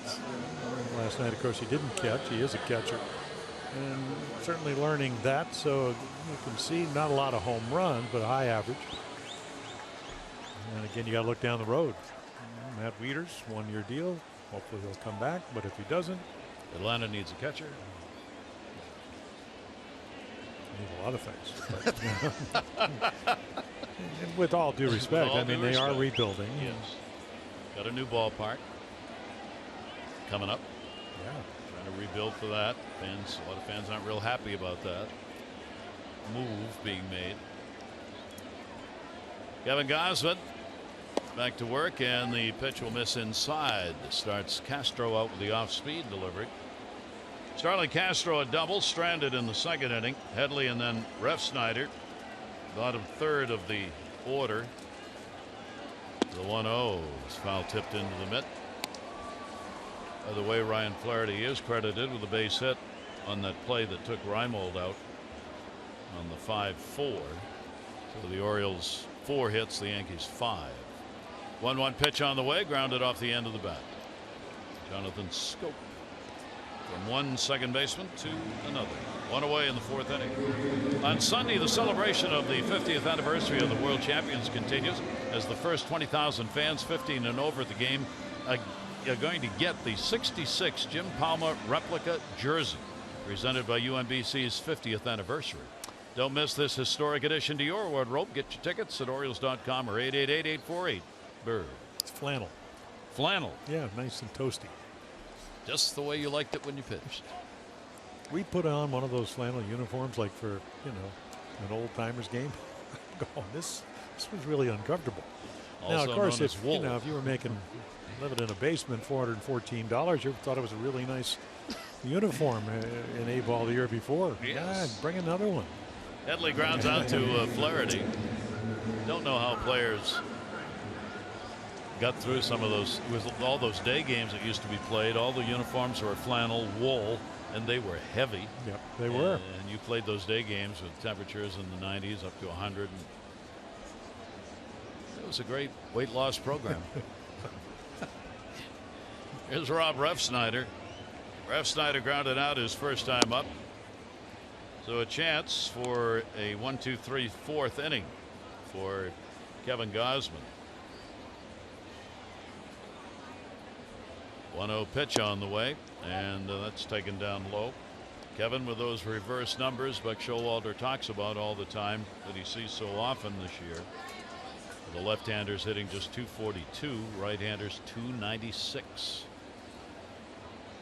2-0 pitch, and that's going to be outside. Well, again, he's a little across his body. In other words, when he steps, and he used to be way over the third base side of the rubber. He has moved to the middle, but he still steps kind of right towards the right-handed hitter. So, again, get the ball low and away. There, he's made that move about maybe 3, 4, 5 inches over. 3-0 delivers a strike. And that was probably a ball right there, but it was right where Randanzo was sitting. So he's much more comfortable there. Lefties, that's where you usually try to pitch most of them. But getting the ball down the way to righties, that's why the home runs are up against right-handers. 3-1 delivery hit hard. Nice stop. Manny Machado down, up, and out on a close play at first base. Machado robs him of a base hit. So a 1-2-3 inning for Kevin Gosman.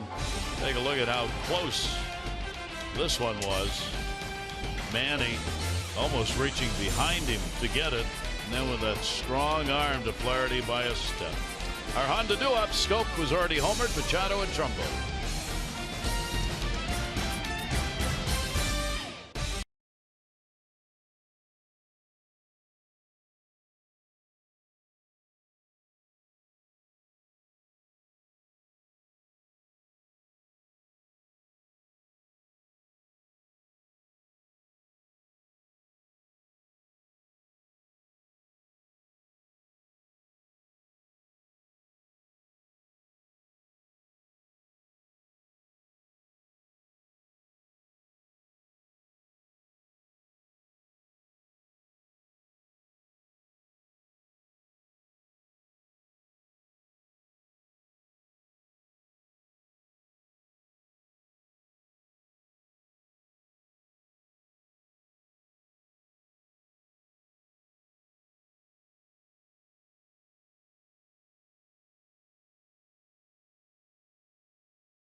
I love this. Yes, the Earl of Baltimore we're talking about.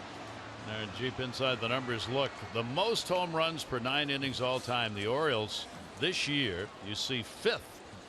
97 Seattle, Rangers, Blue Jays, and the Orioles in 96. The most home runs per 9 innings. Jonathan Schoop is added to that total, getting his 16th home run, leading off the 3rd. Orioles now have 142 home runs. They have hit 74 at Camden Yards and 68 away. Wow. Headley's got it, and is he ever thankful for that? Yeah. And the out is recorded on a well-hit ball. That's right. Ivan Nova, one pitch, one rocket, but right into the third baseman. Hot corner. That's why they say third base is about reaction.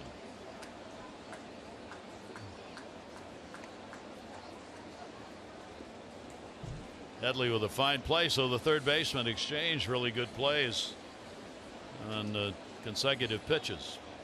Manny Machado to end the last inning, and that one by Headley to start this one. Machado a base hit. He is 1 for 2. Manny is 5 for 23 against the Yankees this year. Tied up on the off-speed delivery that time. Breaking ball at 80, and an 0-1 count on Machado. Yeah, he's pretty much pitched with just the curveball and the sinker tonight. Got one up. That's the one that Schoop hit for the home run. And that one tagged foul. But I think the hotter that Manny Machado got, the more changeups you saw the league throwing him. That's a tough pitch to hit. But as we said, Manova doesn't really have one. It's going to be a matter of keeping the ball down or trying to do it like the first time, strike him up out of the zone with a curveball. The 2 delivery is going to be inside. Manny 8th in the league in average starting today's play. He is 2nd in doubles, only to David Ortiz, 4 behind Ortiz for the American League lead in 2 baggers. 1-2 delivery, loops it foul. He and Ortiz chasing one another in another category, and that's extra base hits. Ortiz with 57. Manny's got 49, tied with Josh Donaldson. Don't you think David's going to get tired doing all this? Nope. No? Nope. Okay. It's final tour. Curtain comes up, curtain comes down. You just go back out, you perform again. One more show, because you can see the end. I have no idea what I said, but hey, it sounded Made sense to me. Yeah. 1 ball, 2 strike count on Machado, and the breaking ball somewhat slipped.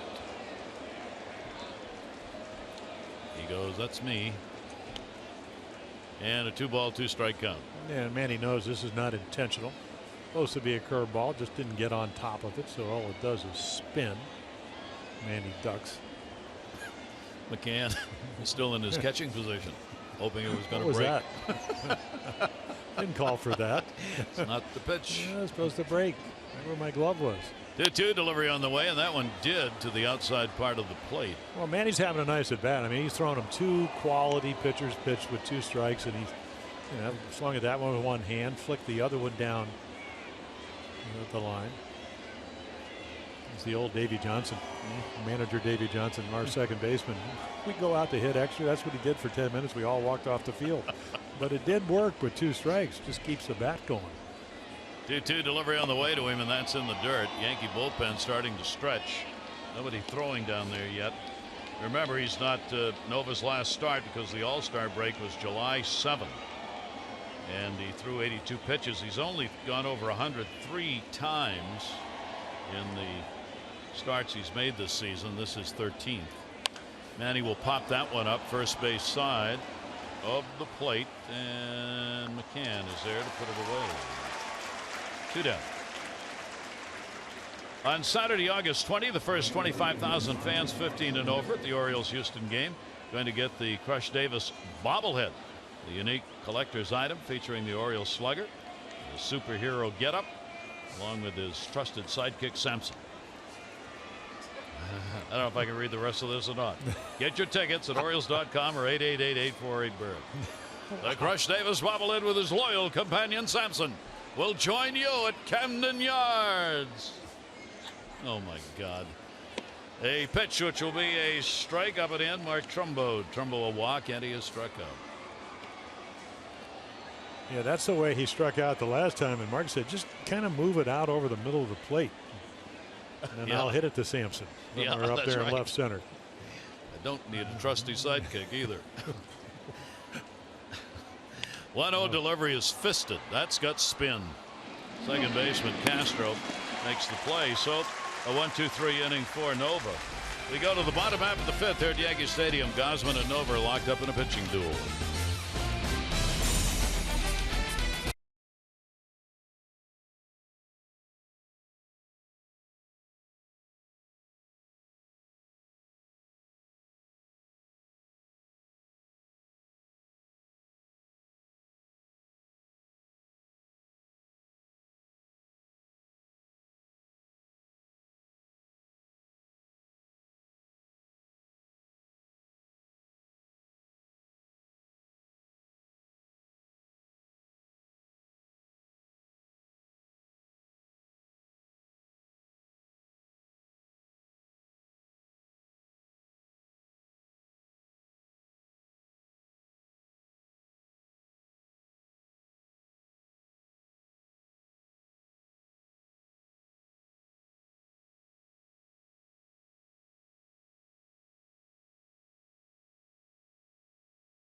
and by the Bob Bell Automotive Group, driven to be the best. Yankee Stadium's the site, opening up this 4-game set. Gary Thorne and Jim Palmer with you. The Yankees have the 2-1 lead. A-Rod homered, 1-0. Schoop tied it, home run. And then the RBI sac fly McCann to give the Yankees the lead back. A walk, 3 strikeouts for Kevin Gosman. And 1 unsightly mouthpiece being vigorously chewed. So many athletes do that. The mouthpiece, clearly they don't. NBA players a lot of time have it hanging out of their mouth all the time, every whistle, of which there are many. They say that. Okay. Bottom half of the 5th inning, and it is taken for a strike. Back to the top of the order. Yeah. Gardner, base hit, run scored, and he's lined out. And those are pretty glowing numbers. And I mean, actually had a good at bat. Kevin got behind him, made a good pitch, and other than the fact he was looking for it, sliced it into left field. A 1 delivery off the fist, Manny Machado. Yeah, I think that, a couple of things, well, maybe 3 things that happen for Kevin Gosman. Just keep really pitching the way you are, but be able to, as you get more experience, pitch to both sides of the plate against the lefties. Come up with a little bit better breaking ball that'll help you get righties out, and then just hope your guys score you some runs once in a while. Yep. He sure gets used. Well, you don't get used to it, but not surprised in another ball game. Well, I think it gets frustrating, Gary. I think it makes you a better pitcher pitching in close games, but after a while, get me 4 or 5. Ellsbury will chop it off the end of the bat. Cued that one foul. And preferably before I even go out there. Yeah. That would I didn't want him that early because then I think it put pressure on you, but you want to have a little. Just imagine when you're getting 3.34 runs a game and maybe even less on the road. Every pitch means so much. Ellsbury towards the seats and out of play. Ellsbury against the Orioles on the year has gone 7 for 26. He's a .312 career hitter against the Orioles with 11 home runs. Always has been tough out for a lot of teams. The Orioles are one of them, whether it goes with Boston or New York. 0-2 count. 1-2-3 inning in the 4th. Gosman would like to do it again right here in the 5th. Pitch will be a little bit outside. 1 ball, 2 strike count. Pretty good crowd here, even though the Yankees are a game below 500, 8.5 up. They've still had positive attendance numbers here at the stadium. That's going to miss outside. That'll even it up at 2-2 from Kevin.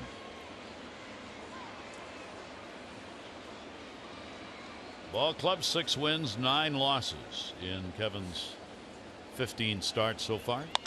That one is a towering fly ball to right. Trumbo's going to go over and put it away. Yeah, pretty nice swing, but just good enough stuff. Now remember, and the reason I say about pitching to both sides, especially against the lefties and even the right-handers, is that remember what Jason Giambi used to say when he faced Sidney Ponson when Sidney was pitching for the Orioles. He said, I knew he couldn't pitch inside. I would just keep creeping up on the plate. And in this ballpark, maybe even Camden Yards, boy, if a left-hander can creep up on the plate like Beltran, because you never pitch in, you never make him move his feet, fly balls become home runs. And the pitch will be a bouncer. Beltran had no intention of going after it. He's already 2 for 2. And he has doubled and singled. Yeah, he knows what he wants to hit till he gets the 2 strikes. And the 1-0 delivery will catch the outside corner for a strike. Good ball game here to open up this series, as the pitchers, at least for the first part of this game, are in charge. And that one will be handled by Ryan Flaherty. He'll go to the bag, and that's it. That's 7 in a row retired by Gosman since the walk to A-Rod in the 3rd inning. Yes, there's a moon out tonight.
18 back in 1927, Ty Cobb became numero uno, the first major league player to collect 4,000 hits.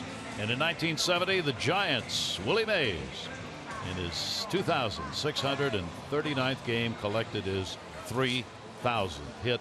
On his way to the Hall of Fame with 22 magnificent seasons, considered by many to be the greatest player ever.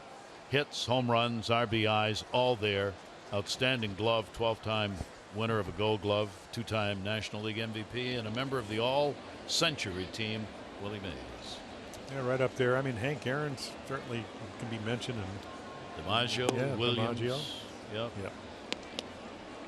And people forget how many hits that Hank Aaron got. He got 3,700 hits, along with the 755 home runs. That's a ton of hits. And then Dusty Baker, who manages the Nationals, came through the through the Atlanta organization, and he said, Hank Aaron taught me a lot about the game, because he, like Duck Showalter tells you, Billy Martin saw everything. That's who he learned from. He said that's what Hank Aaron did. Saw everything that happened on the field. Wieters goes to left field, and Gardner's right there to put it away. Matt retired. He is 0 for 2. One down. This copyrighted telecast presented by authority of the Orioles may not be reproduced or retransmitted in any form, and the accounts and descriptions of this game may not be disseminated without the express written consent of the Orioles. Alvarez 0 for 2. He has popped out and struck out. 2-1 ball game in the 6th inning. Yankee bullpen already active. Alvarez, 3-game hit streak coming in. Big first half of July. Pedro goes after that one and fouls it off. Tanzas in the bullpen. Tanzas, Miller, Chapman. That's the order. Yeah, 15.8 strikeouts per 9, and then you drop all the way to 15.6 for Miller and 13 point something for Chapman. And the Yankees, if they're sellers, perhaps one of those names would be available. Fouled off. Chapman's going to be a free agent. The Yankees, there are stories in New York. The Yankees are going to try and sign him now before the trade deadline at the end of the month. And if they can't get that done, he may be available. May be available anyway. Well, Miller they have signed through 17 through 2018 at a somewhat reasonable price, $9 million a year. 0-2 the count. Alvarez waiting on it, and again we'll foul that one off. Pedro, not only a great average this month, but the long ball. Yeah, again, you see a lot of fastballs. I mean, there's another one. Tonight's been totally different. As the Yankees doing their homework, their prep work, so to speak, and throw them a lot of breaking balls. 0-2 pitch on the way, and again McCann set up way outside. Just show me something off the plate and then come back, and again, it really hadn't been the changeup, it's been the hook. And he's gotten away with some hangers, but he's also thrown some really good ones. 1-2 delivery Alvarez will take. During the hit streak for Pedro, 6 for 14. He's had a couple of home runs, scored 3, driven in 3. He has had a 5-game hit streak this year, his longest this season, at 3 right now. Shift on against him. 2-ball, 2-strike count. And a swing and a miss on a heater away. Yeah, that's the consequence of really the first 2 at bats, when he just mesmerized him with slow breaking balls, and this one not close to being a strike, but get a little frustrated. You think you're going to get a good pitch to hit, and then you chase one out of the zone. 2 down. Our Coons.com league leaderboard brought to you by Coons.com. Over 2 million vehicles sold and counting. Last 10 days, J.J. Hardy up there with Rosario, Leon, Marte. That, of course, is the hit streak that he's in right now. Has not continued it in this game, has drawn a walk, and he has grounded out, but he's 15 for 40 during the streak and 9 RBIs in those 10 games. This is the longest streak he has had this season. Chopper.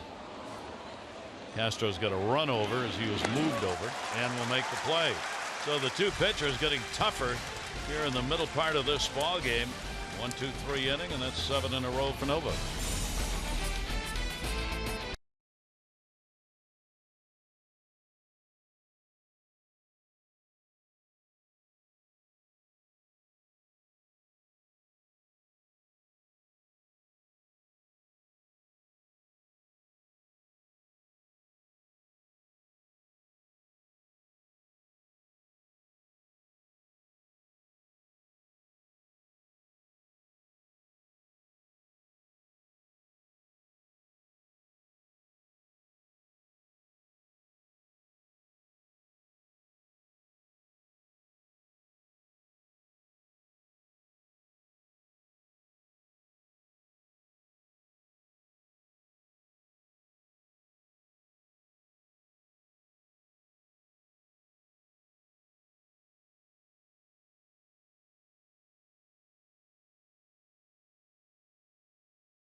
Strikeouts in this ball game. Only 2 runs off him on the 5 hits. A-Rod's home run in the second.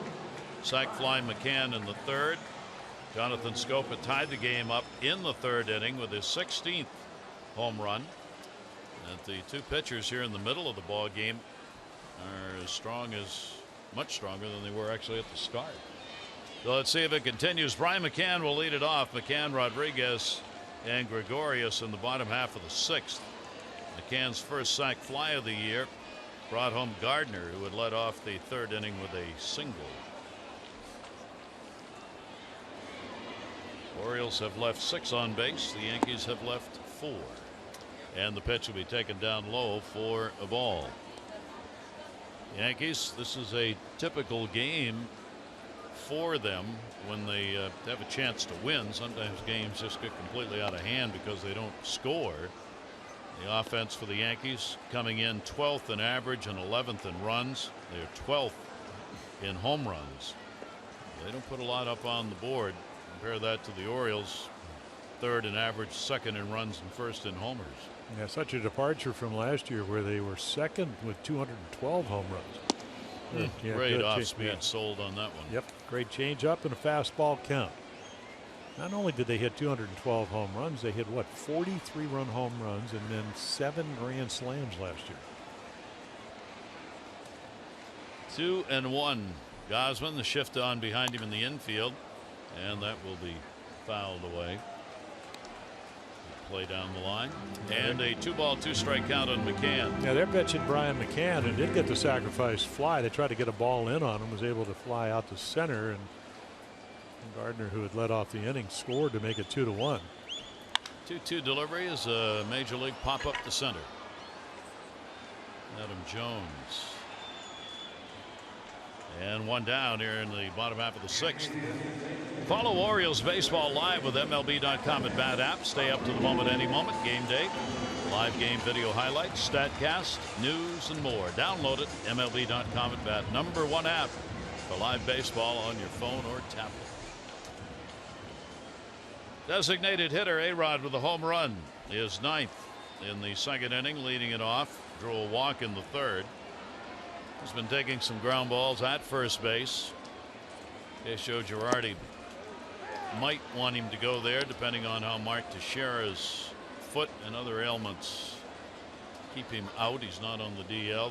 Joe Girardi, though, wants A-Rod to be available just in case. So he's been out there at first base early. And that one fouled into the seats. Yeah, I guess last year he was the DH most of the year, you know, multiple hip problems and coming off a year suspension. we didn't have to worry about playing because he hit 33 home runs, drove in 86, hit 250 this year, unless he gets out on the field with a couple of exceptions, not playing against anything but left-handers. Yep. So it does give him another option. 0-1 delivery by Gosman will be fouled away. A-Rod entered the year with a .297 Major League batting average. That undoubtedly is going to take a bit of a dip, although with all the at-bats he's had in his career, not too much. He's hitting .214 coming into the game. 9 home runs, 29 RBIs. Ooh, wow. I think it got him. Wow. I don't know if that. Well, that's pretty effective. You don't want to be throwing around somebody's head, but the guy just airs it out off you and hits you very well, but a little bit too close to the head. I'm not sure this is intentional. Like you said, he doesn't like pitch in. I mean, this ball's up and he almost gets him in the face. And how he ever got out of the way of that, I don't know. That's about as close as you're ever going to get hit, and he tries to turn out of the way. Right at his head. Yeah, that's not where you want to pitch. You see Matt Wieters.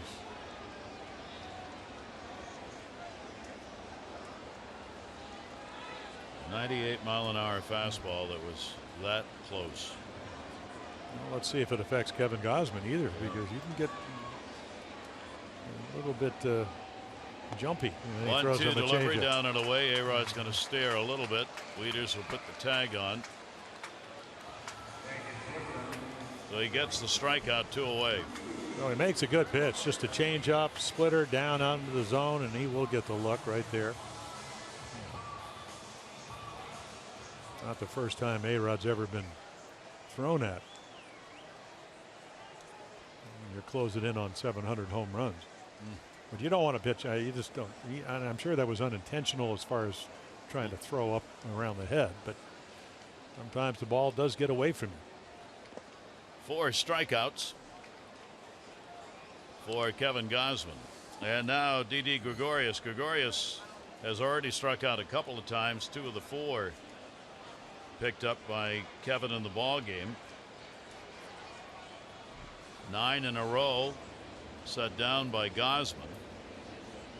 1-0. Gregorius has just had a hard time getting a good cut.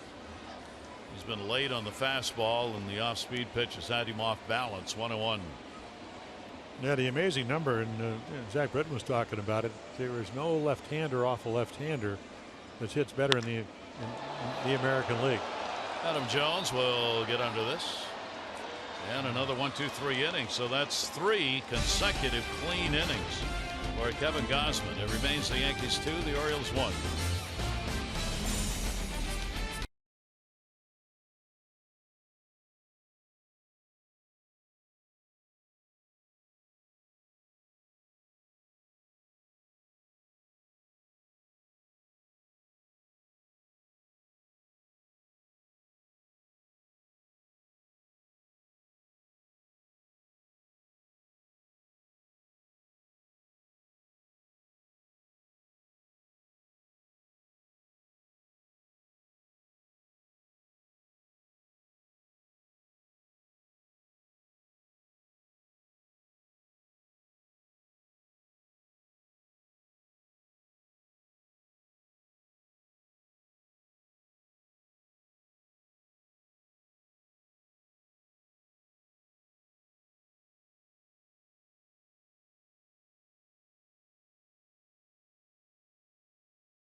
And here in New York, Yankee Stadium, the site, Rockefeller Center downtown. The Yankees have the 2-1 lead over the Orioles, and they begin the parade of the triumphant. Yeah, Nova allows them to do that with a 2-1 lead. Only the home run by Schoop really pitches well, makes some big pitches. And our Jiffy Lube pitching change brought to you by Jiffy Lube, where participating stores do brake services now. Stop in and let Jiffy Lube inspect your brakes today. Betances comes on. Average fastball about 97, almost 98 miles per hour. Loves the curveball. Why not? Throws it over with great effectiveness. And again, averaging almost 16 strikeouts per 9 innings. Oh, let's see what the Orioles can do against him. And a check swing foul ball by Reimold, who has walked and flied out. Or Nolan Reimold 0 for 3 against Betances. The Orioles have touched up this right-hander this year, though. He is 0-2 against the Orioles in 4 games. He's given up 3 runs on 4 hits in 4 innings.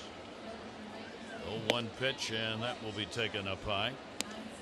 So the Orioles done pretty well against him. There are the big strikeout numbers. Note the top 2. Yeah, Chapman up in that list yesterday, but he didn't strike anybody out, so he fell down. Probably in the top 7 now. And there's the heat at 97. Well, again, as big as, as hard as he throws, and he can throw close to 100. The curveball is a pitch about 84 miles per hour. He's 6'8". He comes out of New York here. I mean, tremendous arm swing, and the tilt of the way he throws his breaking ball. That's what makes it so effective. There it was. But Nolan sees it and takes it. Now 28 years old. Betances works quickly, gets the ball, fires, challenges hitters. The Yankees last year 6-4. All those strikeouts, 131 strikeouts in 84 innings last year for Betances. 3 ball, 2 strike count. We showed you at the top, the Yankees are 17-1 this year when these 3 pitchers appear in a ball game. Let's see whether or not that holds up here and whether or not Joe Girardi in fact goes in that direction. 3-2 delivery to Reimold. He's going to line it to left field. It's going to be right at Gardner. 1 down in the 7th inning. Yeah, the luck factor does come in pitching. He's got to throw a strike. And Nolan puts a good swing on it, and then he hits it right at somebody. Of course, the other side of that coin, if Betances doesn't throw a strike, Reimold goes to first because he probably would have taken the walk. Yep. Ryan Flaherty 2 for 6 off the right-hander. Infield will shift around, not completely. Gregorius almost behind second base, not quite. And a foul tip into McCann's mitt, and an 0-1 count. 2-5-0 for the Yankees, 1-4-0 for the Orioles. Nova with a great 1-run, 4-hit, 6-inning start. 3 walks, 4 strikeouts. The home run hit by Schoop in the 3rd, the only run surrendered. Flaherty will take the heater. That'll be away. Orioles had a great chance in the 1st inning to really do some damage. We left the bases loaded with a single, a walk, and a hit batter in that 1st.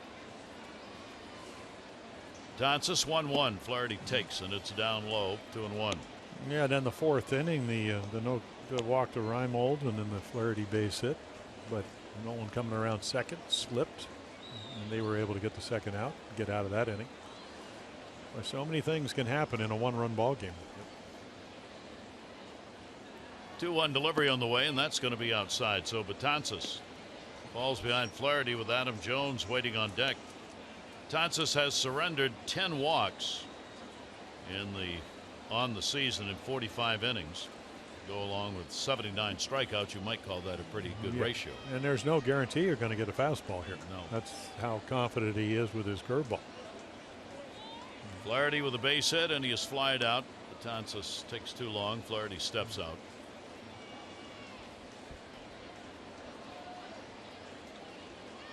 3-1 delivery on the way to Ryan, and he does get the walk. Betances surrenders it with 1 away. And that will bring up Adam Jones. Our Express Care Express Stat. Express Care, a LifeBridge health partner. For locations, visit whywaitintheer.com. Yeah, a little bit of a roller coaster ride for Adam this year. The injuries early on lead him off the end of May, and he gets red hot in June. And then you can see tonight, he gets a base hit the first time because he saw 6 pitches. The next 2 times up, Nova makes good sinkers down and in. He rolls over, and swings at some pitcher's pitches. And when you're that kind of June, you think you can hit everything. It's hard to do. Runner on at first base, and the pitch taken for a strike.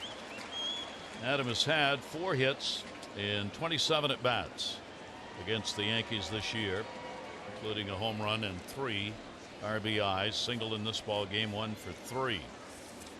Flaherty on at first base represents the potential tying run here in the 7th inning. Not a big lead.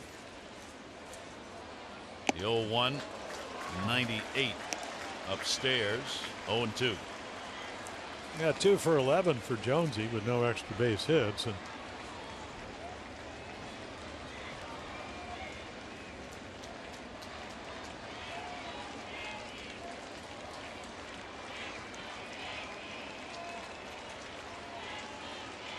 And the 0-2 delivery to him in the dirt. They got a chance at first. Gets back in behind the tag of Refsnyder. Well, that is one of the great snags by a catcher that I've seen all year long, because that ball was destined for the backstop. And somehow Brian McCann is able to catch it. And of course, when he does this, because Ryan Flaherty, and right here, great tag, kind of the rope-a-dope where he gave him the right hand and then left hand slides to the outside part of the base. But how he catches this ball, and again right to the glove, and Ryan Flaherty thinks he's going to have a chance to maybe advance. Easily could have gotten picked off. That one's going to be up, and a 2-ball, 2-strike count. See the fielding percentage among catchers, headed by Russell Martin, and McCann right behind him. Brian McCann. 2-ball, 2-strike count. Orioles trying to get this thing tied up or better here in the 7th inning against this Yankee bullpen. And a heater upstairs at 100. Well, we saw Chapman last night hit 103 a couple of times. Betances says, and again, and not only that, it starts in the zone and just explodes. And that can't quite catch up to it. So 2 down. And Betances will face Schoop. Jonathan, a home run, his 16th, came in the 3rd inning. He is 1 for 3, robbed of a hit by Chase Headley at third base his last time up when he blasted a 1-hopper at the third that Headley was able to handle. Our Lexus of Towson dive of the game, though, is the dinger. Yeah, 1-0 at the time, and then he'll tie it up. Drive to deep left center. Oriole bullpen ducking. Our drive of the game brought to you by Lexus of Towson, the area's #1 luxury dealer. Come see why at lexusoftowson.com. Runner off first, 0-1 delivery. Had to double clutch, expecting 100, got 85, and it's 0-2. Yeah, he's the only Oriole with a home run off Dylan Betances. It was a breaking ball to hit a Camden Yards. So he flinched on the first one, kind of double clutched on the second one, and in the back of your mind, as you mentioned, he can throw the ball in triple digits. 0-2. Runner goes, throw by McCann, skips through to center field, and Flaherty will go to third. How about that? Ryan Flaherty was running, and the throw right into the runner couldn't be handled by Castro, and Flaherty ends up over at third base. Yeah, you're wondering if Starling Castro, he's playing right up the middle. You could see him come in, high breaking ball tails a little bit. If he catches it, Flaherty's out. He doesn't. I think he's worried about the collision factor. And the ball skips into center, and Ryan will get up and go to third. So now all of a sudden, breaking ball in the dirt, game could be tied. Showalter taking the chance with Betances out there, and it worked. 1-2 delivery on the way. Well, that'll end it. So Betances gets the strikeout. 7th inning stretch time. The Yankees on top by a score of 2-1.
A lifetime home run off of Kevin Gosman gives the Yankees a 1-0 lead. And here come the Orioles.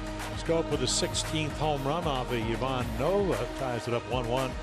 And then after Gardner's single, Beltran kind of goes the other way, will create the first and third, and then a ball down the middle. And McCann with the high fly ball. Adam Jones trying to make the throw as the Yankees score their second run. Those are your Geico game highlights. 15 minutes could save you 15% or more on car insurance. Visit geico.com for a free rate quote. Kevin Gosman coming back out, pitching effectively after the run scored in the third inning. A walk to Rodriguez with 2 down in the third, and since then no Yankee has reached base as Gosman has retired the side in order. Last 3 innings, making it 10 in a row. You'll get the bottom third of the order here in the 7th inning. Castro, Headley, and Refsnyder coming up for the Yankees. The Yankees, when they've had a lead after 7 innings, have lost only 2 games this year. This is that back end of the bullpen again. They are 37-2 with a lead after 7. Well, it's pretty much what I think everybody thought. If you get them a lead, it's going to be it's hard enough against mortals. But the way these guys are pitching, But we've had a number of something's got to give instances. There's Andrew Miller getting ready. The Orioles, they score runs from the 7th inning on more than anyone else in the majors. So you got that going against the team that doesn't give any of them up. Starlin Castro comes to the plate. A double delivered in the 2nd inning, and he is grounded out. We'll be right back with you tomorrow for game 2 of the 4-game set. Vance Worley, Nathan Eovaldi. 6:30 O's extra, 7 o'clock for the ball game. Gosman's pitch will be outside for a ball to Castro. Johnny Hart in the bullpen for the Orioles. Gosman has thrown 93 pitches. Yeah, usually this year the pitch count a little bit higher for him. Last year in the mid-16s, this year mid-17s. So pretty efficient. First game he's pitched since the 6th due to the All-Star break. Certainly didn't seem to be bothered by that, the way he's performed here in this game. Well, coming out on the team bus, he said he threw a couple of bullpens. So he felt like he was ready, and certainly has pitched like it. Castro, the 0-1. And he will take that for his strike. He's had a couple of hits in 8 at-bats off of the Orioles starter. Starlin Castro's done an outstanding job for the Yankees at second base, filling the role that they got him for. Looking for a little more off the bat from Castro. As we said, he's been the extra base hit leader for this ball club. More extra base hits to this point in the season than he ever had in his career for this number of games. Yeah. And he got him on a swinging strike. Yeah, it looks like that's, he throws 2 changeups, and for Kevin Gosman in the last couple of innings, looks like he's gone to the one he just doesn't really turn over, even though it does go down, and Castro's not happy. Take a look right here. 5 strikeouts for Kevin Gosman.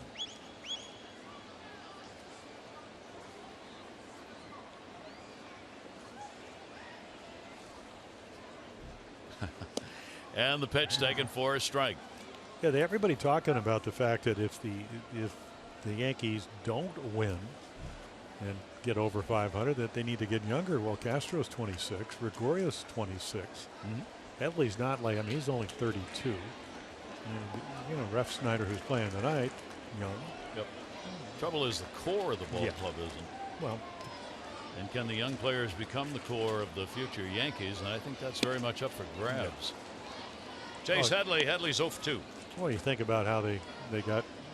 You got to go way back when Joe was. That's when you had the core 4. You had Mariano, you had Pettit, you had Jeter, and you had Posada. Now they were all homegrown. Hard to do nowadays. Very hard, especially where the Yankees no longer are willing to spend that kind of money. 0-2 delivery, and that's going to miss outside. Ref Snyder waiting on deck here in the 7th inning. The Yankees on top 2-1. Kevin Gosman trying to stay on long enough. The Orioles might get him a run. The script in Kevin Gosman game gets played out exactly the same. He'll struggle early. Gave up a run, a home run. That's normal. A-Rod got it 2nd inning. Another run in the 3rd. Then he'll settle down. Middle of the game. Nothing surrendered, but he's already behind. And the team doesn't score any runs. So again, if you take there's 100. That's the 103rd pitch. Every one has been a high intensity pitch because of the scoreboard. Yep. You don't get to relax. You don't get to pitch. You feel like you can pitch to the. Hey, if a guy hits the double, okay, not going to cost me the game. That's just not the case. And the 3-2 delivery, and he comes back at 97. And so here he is. He's at 104. We've seen him up in Minnesota. Gave up a 3-1 lead. Got out of the inning at 98. Right here, still throwing 97. Perfect pitch outside corner. Funny, you talk to all the advanced scouts. They go, "We'll take him." Everybody would take him. Oh yeah. 2 down. Ref Snyder. 12 in a row retired by Gosman. Ref Snyder grounded out. Fine play made by Manny Machado. His last time up denied him a hit. Strike on the outside corner. He is 0 for 2 in the ball game. He's had only 1 hit, 12 at bats against the Orioles this season. Ref Snyder making his 2nd appearance with the Yankees as far as being called up is concerned this season. He's the one they have gone to. He's been their up and down player, and he's played 1st, 2nd, 3rd, right field this season, at first base in this ball game. 1-1 delivers a bouncer.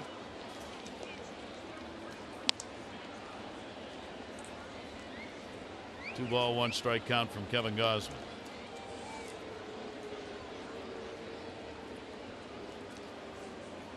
Miller's ready in the bullpen for the Yankees. On the bullpen mound watching the ball game. 2-1 delivery. Got way out in front of the off-speed pitch, turned on it, and a 2 ball, 2 strike count. Well, Kevin's done a terrific job here in the 7th of fielding pitching. He's usually, Castro starts the inning, he throws some breaking balls. Hadn't thrown a lot of those, but throws them effectively. Ends up striking him out on a changeup. Gets behind Headley, comes back at 97 to strike him out with his fastball. So if you're a Yankee hitter, I mean, there's 98. Refsnyder's 25 years old. Another one of the young players Jim was talking about. He played 16 games with the Yankees last year, his first major league appearance. It's only his 6th pro season. 2-2 delivery, ground ball to the middle, and that's going to be played to first, but not in time. Great stop made by Jonathan Schoop, but didn't have a chance to get it. No chance of even thinking he's going to catch it, and when he does, you know, Refsnyder runs too well. But just the fact that a man that large, that big a guy with that kind of agility can even get to that ball and make the throw. And Buck Showalter will make the pitching change right here.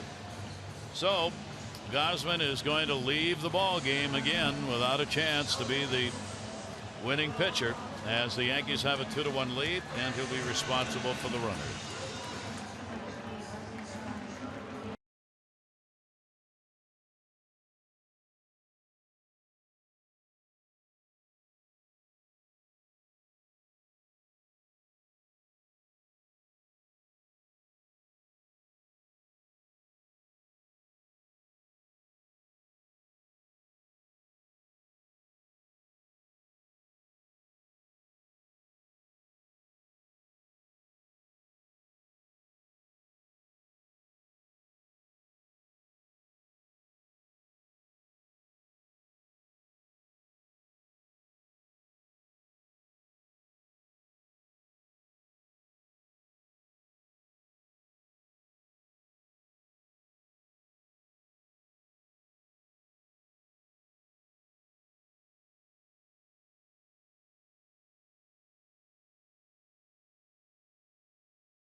Really pitched well. The home run to A-Rod, sacrifice fly to McCann, throws a lot of strikes, uses all his pitches, as you can see, and again very effectively. Donnie Hart again yesterday, major league debut, coming in, family, a Texas boy at a Texas State University, kind of groomed to be exactly what he did right there, get the lefty out.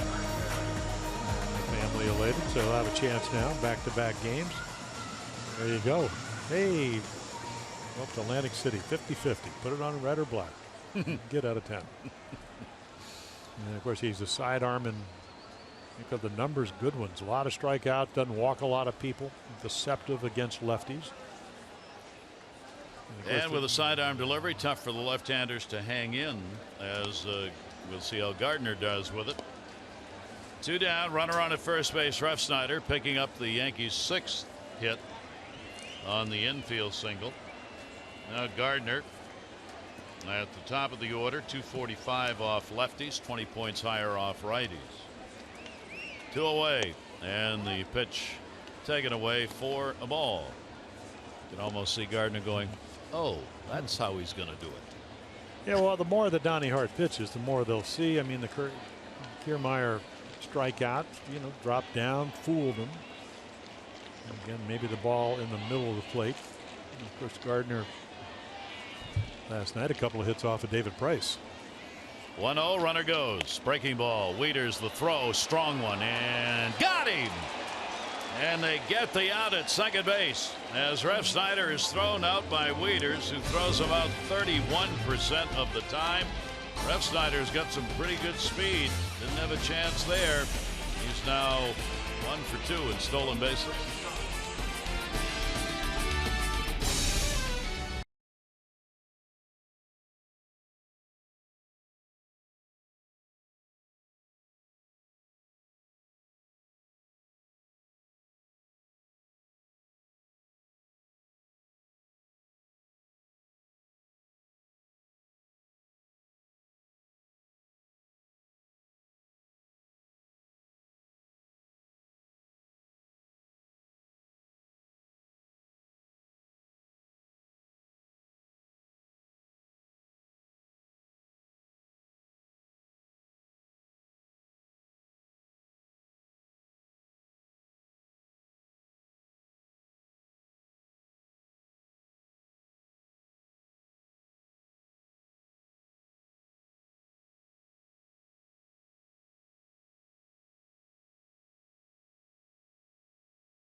Vivaldi. Our coverage on Masson, 6:30 O's Extra, presented by Jeep, followed by our game coverage at 7. All the access you need right here on Masson. Yankees 2-1, and we get to see the middle part of the threesome. Yep, the big three. A lot of fastballs, but even more breaking balls. Hard slider, fastball around 94.5, and then the slider at various speeds, 84 to 87. You can see 7 out of 8 in the saves. Lefties, again, only a couple of extra base hits all year long against him. And then coming off an All-Star week, made his first All-Star game. And he will work here to the middle of the order. Machado, Trumbo, and Wieters. Manny's had a base hit, has popped out and struck out, 1 for 2. He is 0 for 6 lifetime against Miller. Betances an inning, a walk, and 2 strikeouts. A ball outside of first base, and a 1-ball, 1 strikeout. 31,102 on hand here tonight. 31-102. I think a real good ball game where the offense came early for both ball clubs, what there has been of it, and that's not much. 2-6-1 for the Yankees, 1-4-0 for the Orioles. Down the line again and again, it'll be a souvenir. Yeah, coming into this game, he is talking about Andrew Miller. Again, the fastball almost 95, slider in the mid 80s, 378 sliders, 205 fastballs, and then he mixes in an occasional 2-seam fastball. So many more breaking balls than fastballs. 1-2 sliced down that way again. And he's so big, you know. I'll tell you, Betances at 6'8". He's what, about 6'7". So all arms and leg, hard to pick it up. 1 ball, 2 strike count. Yankee bullpen has not surrendered a run in the last 20 innings. No runs allowed, including the one by Betances tonight. 1-2 pitch on the way, threw him some heat.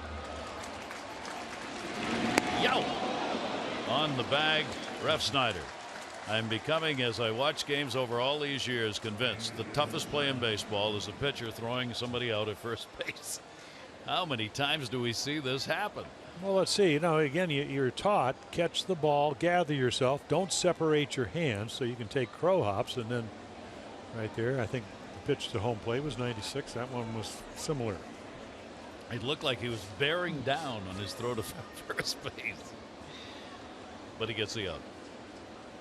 Trumbo 0 for 2 and a walk in the ball game. He has struck out and grounded out, and we'll start this at bat out with a strike. Mark Trumbo 1 for 3 off Miller.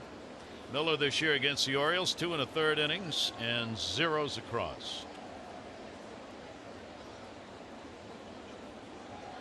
0-1 delivery on the way. That one will go towards shallow center, and that's going to fall in for a base hit. So Trumbo delivers the single, and the Orioles here in the 8th inning with 1 out have the potential tying run on first base. And Matt Wieters coming to the plate. Well, let's see if the Orioles can do it. 0 for 11 against Miller. Wieters hit by a pitch in the first inning. He has flied out the last 2 at bats, turns around with a right-handed at bat against Miller. 1 down to third base and foul.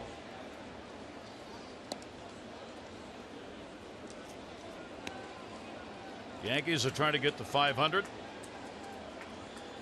Orioles trying to maintain their 2-game lead over the Red Sox.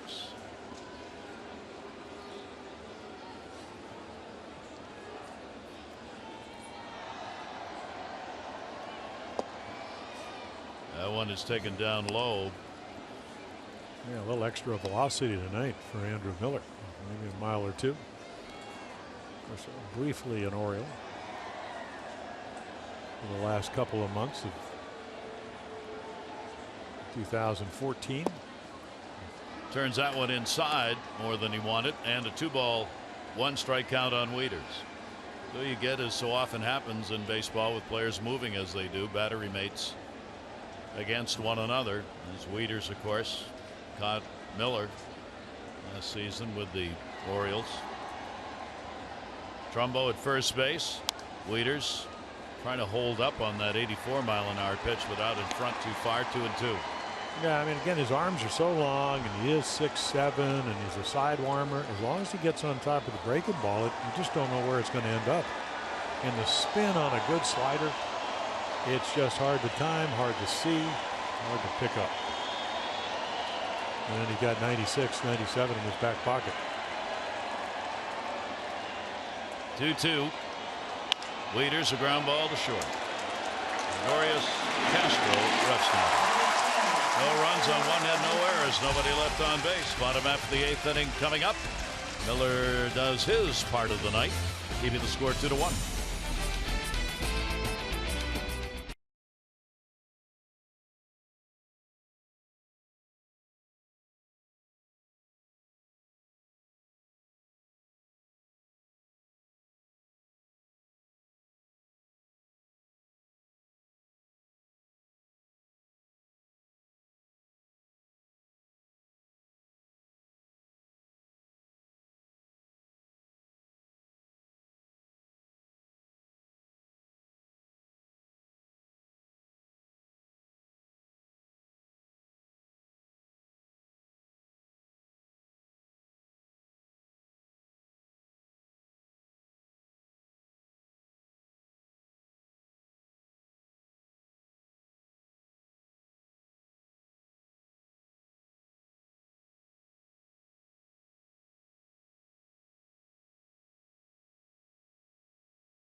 It's only about 10 minutes from Yankee Stadium. Talked with him before the game about what it's like to be back home. I'm very grateful to be here. We have a great team. We have a great coaching staff. You know, to be able to come home a couple times a year and see my family and have my family be close enough to where they can make the drive to Baltimore is always a plus. You know, but above all, you know, I'm just very grateful for this opportunity, and I couldn't have asked for a better fit for myself right now. You'll be seeing the full interview we did talking about being able to play here so close to home coming up next couple of days, probably tomorrow on O's Extra. Pedro Alvarez. Yeah, Manny. A lot of good players coming out of Washington Heights. Manny Ramirez. Sidearm delivery taken for a strike. Gardner will resume his at bat. He was up when Refsnyder got caught stealing to end the 7th. He said, I'd rather prefer hitting 2-0, which would have been the count. Base hit and a run scored. He is lined out and popped out. He came in on a sac fly by McCann in the 3rd inning. Rodriguez solo home run in the 2nd. And tried to wait on that and fouls it back. The Orioles have the home run by Jonathan Schoop. That has been it. And there's Chapman getting ready in the bullpen, the Yankee closer. Gardner, Ellsbury, Beltran due up. Kevin Gosman, the solid 6 2/3. A couple of runs, 6 hits, a walk, and 6 strikeouts. But again, the best he can do in this ball game is a non-decision. Which he'd take. Which he would. Yep. 0-2 delivery on the way. Sliced foul the other way. Yeah, so kind of the top of the radar gun for Donnie Hart. You know, 85, 89. Reception, change up. We've already seen the slider. That's what he threw Kiermaier in Tampa Bay yesterday. And has worked his way coming out of Texas State University through the minor leagues. Only his 4th pro season. Didn't even get to Double-A till last year, and for only 3 games there. He was with Delmarva, Frederick, and Bowie last season, then Bowie this year. And now here he is at the major league level. 1 ball, 2 strike count.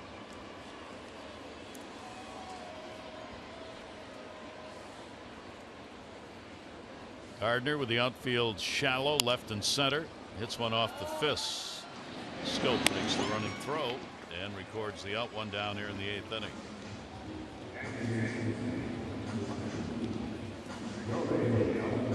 Jacoby Ellsbury has an 0 for 3 in the ball game. Popped out, flied out, grounded out. 7 for 27 against the Orioles this year.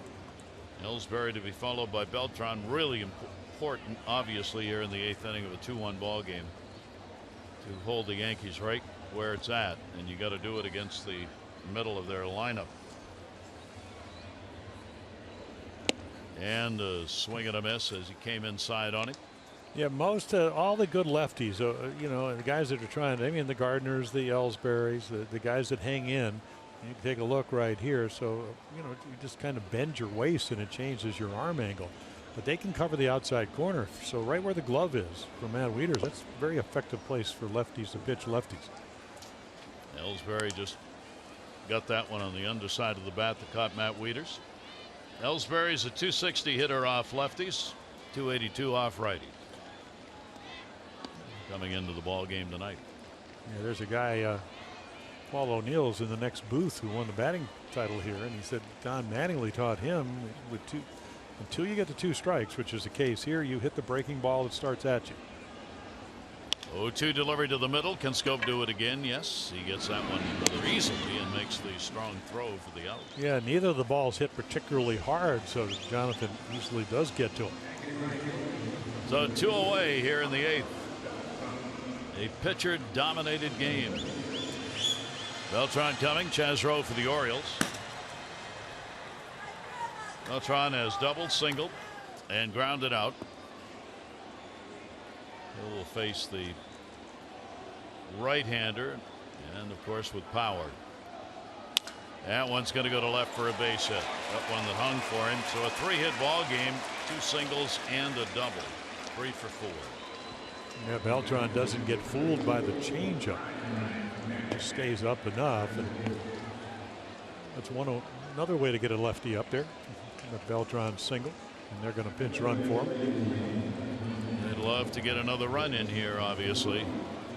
No, Hicks is going to come in, and yep, and he'll go out and play defense. Real good outfielder. So Beltran out of there doing his job, getting on. Now Hicks on at first base, and here's McCann.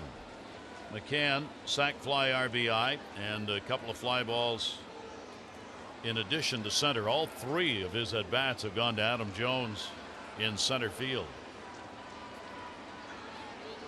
Hart will keep a close eye over there at first base. Hicks has some speed. He's not stolen a base. 0 for 2 this year.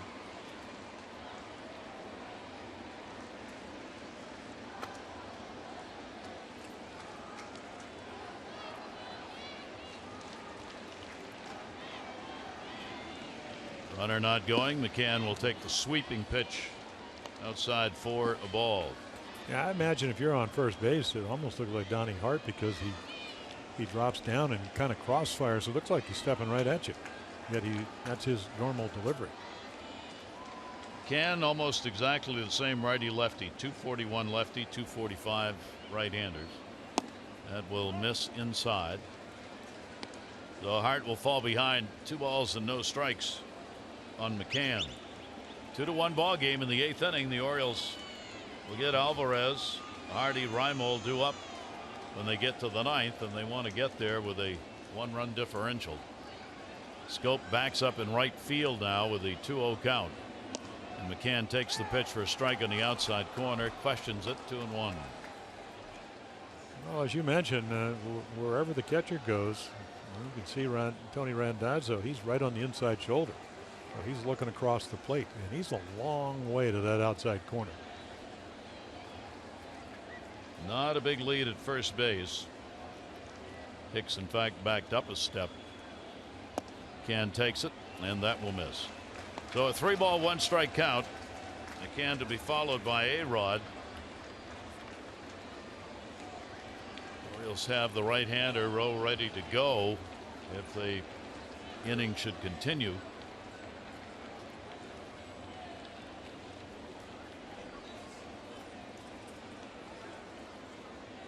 3-1 delivery. McCann's going to be on with a walk. It's only the second walk Yankees have picked up in the ball game. Joe Walter's on his way out. He doesn't want A-Rod facing the left-hander. So Hart will come out of the ball game. Rowe will come on here in the 8th. Hicks moves down to second. McCann at first. 2 down.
On and try to slam the door here. Orioles trailing by 1, 2-1 here in the bottom of the 8th. Fastball slider. Pitched well in Tampa Bay. He had recalled June 30th, and gave up a couple of runs in Seattle, a couple of strikeouts in a scoreless inning down in Tampa Bay. A big at bat here in the bottom of the 8th inning. Rodriguez, the home run, is 9th in the second inning off Gosman, has walked and struck out. Almost took one to the face in that last at bat as Kevin Gosman got one way up and way in. Now against Chaz Rowe. He's faced Rowe before. 0 for 1, 2 on and 2 down. A-Rod bloops one center field. Jones coming. Will get there and put it away. No runs on 1 hit, no errors, and a couple are left on base. The Orioles down by 1 go to the 9th.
Is brought to you by Southwest. Transparency, low fares, nothing to hide. And by Chesapeake Employers Insurance, a workers' compensation insurance company.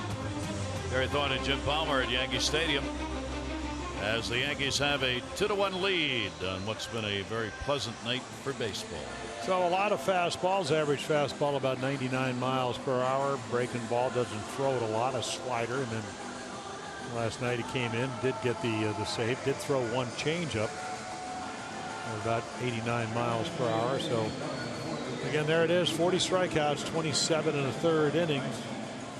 Very low numbers, both righties and lefties. Then on a couple of occasions keeps the ball in the ballpark. And Hicks will stay in the ball game. Aaron Hicks will stay in right field after he ran for Beltran. So here we go in a one-run ball game. The Yankees are 14-8 in one-run games. The Orioles are 11-8 in one-run games. And Pedro Alvarez, a couple of strikeouts and a pop-out, will start the inning off for the Orioles against Chapman. Alvarez 0 for 12. Lifetime off Chapman, seeing him when they were both in the National League. And looking for heat at 99 is what he got. Well, you got to hit off the fastball, hope he gets one down, because the one up just takes off. And he's a big guy. I mean, 230, 6'4", out of Cuba, defected in 2009. The 0-1 right into the shift. The Orioles. Yeah, the ball down is easier as Chapman kind of falls down to get out of the way to try to get the bat on. Here's what the Orioles have done in the come from behind wins we have seen so often. Note the Yankees are right there with 27. Texas, Houston, Minnesota, but the Orioles are 29. For the Yankees, 39-1 with a lead after 8. Orioles would like to add a number to that latter column. J.J. Hardy, maybe the last chance to extend his 10-game hit streak. 0 for 2 and a walk in the game. And the pitch is there for a strike. Chapman working his third game against the Orioles this year. The Orioles did get one against him. He's 1 for 2 in save chances against the Orioles. Inning in 2/3, couple of hits, and a swing and a miss on a 101 heater away. Yeah, that was a game where Matt Wieters just slapped one back up the middle for a base hit. But again, if you're ever going to teach somebody how to really use your body and throw over your front side, this right here, this is the way you do it. 6'4", hides the ball well, really uses his bottom. There's a slider that somehow J.J. Hardy's able to foul off. A lot of movement on that pitch. It ends up being an off-speed pitch for him. And Hardy with a 2-strike count. Nolan Reimold waiting on deck. The 0-2 delivery is fouled back. 104. Visit MASSonSports.com/Care First to vote for tonight's Care First Fearless Player of the Game. Live fearless with a name trusted for over 75 years. Care First, Blue Cross Blue Shield. Schoop certainly a candidate. The home run, the only run the Orioles have, is 16th. Kevin Gosman could be the loser, but heck of a performance. 0-2, exciting to watch. That'll be replayed a number of times. Well, he backed off. He backed off from 104 to 103 and still went to the backstop. This is Steve Dalkowski, who, you know, the hard-throwing lefty that came up through the minor leagues that threw a ball through the backstop. Look at everybody looking. Yeah, went way up in the air, as high as the screen. 1-2 delivery to Hardy, and that one a little dance at 105. The fans oohing and ahhing on the radar postings. That's what Dalkowski did. He knocked the guy's ear off, threw a ball through the screen. Little would you know you're going to get one through the screen if you're sitting behind home plate. Hardy with a 2-2 count. He'll take the walk if he can get one. In the air, left field, ball tag pretty good. Gardner's got room and puts it away on the warning track. Hardy gave it a ride, but not quite far enough for the Orioles. Yeah, trouble at Camden Yards. We're in New York. 2 outs. 2 down. Reimold. 0 for 2 and walk in the ball game. Well, the Brian Cashman, the president of baseball operations, wanted the team to be like Kansas City, who won the World Series. Back into the bullpen, you get them a lead, they hold it. What, they'll be 18-1? Yep. 18-1 when all three pitch, if they win. That one may have gone right through McCann's glove. He looked, make sure it didn't break some threads there on the leather. 1-0 count. There are 2 down.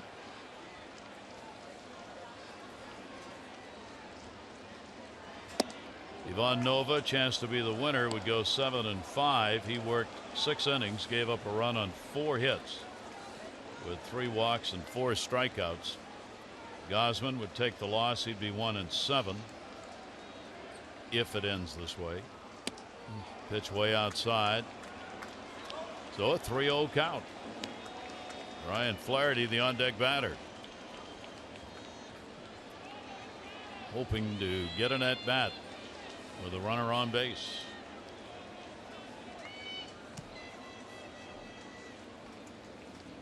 .30 delivery, taking all the way, striking the outside corner. Yeah, you got to imagine if he aims for the middle of the plate with that kind of velocity and movement, it's not going to end up there.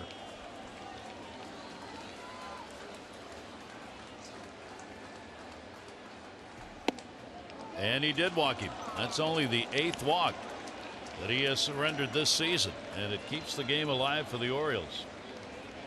Now the potential tying run is on. The potential go-ahead run at the plate in the person of Ryan Flaherty. For Flaherty, he's picked up a base hit, a walk, and he has flied out to center field. 2 down, 9th inning. Orioles trailing by just 1 run. Chapman's delivery to him outside of first base, foul ball. Flaherty getting a look at Chapman for the first time. Well, fastball hitter, and you got a fastball flinger. It's the mano-a-mano matchup. Now we'll see if Chapman stays with that.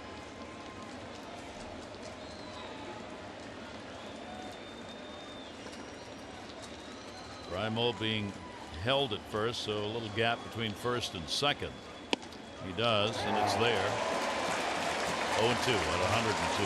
And Ryan says it was high, and from what I could see of it, the ball just explodes. It usually hadn't been called a strike all night, but it is there. 0-2, 2 down.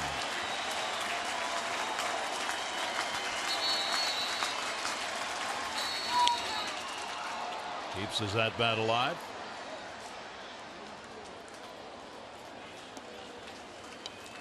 Well, they say, and I don't know who they is, but when you throw 102, the pitcher supplies a lot of the power.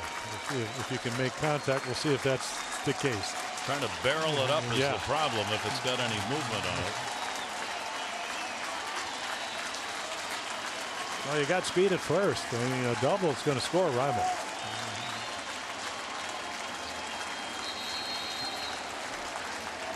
Wow. Almost had Raimo leaning, not expecting a throw over.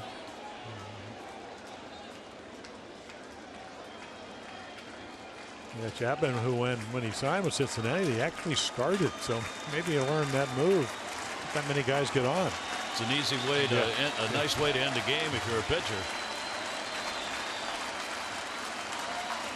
0-2 delivery. Fastball shattered the bat. They have hit the barrel. Throw, and he just got him. Castro had to hustle that one to get the out. I think the ball did hit the bat. I think it hit the barrel of the bat on the way out to second base. No runs, no hits, no errors, and 1 left in the 9th inning for the Orioles. And a 2-1 win for the Yankees. Look at that. It hit the bat twice. Once when it was in 1 piece and once when it was 2. Yankees win it. Nova's the winner, 7-5. Gosman the loser, 1-7.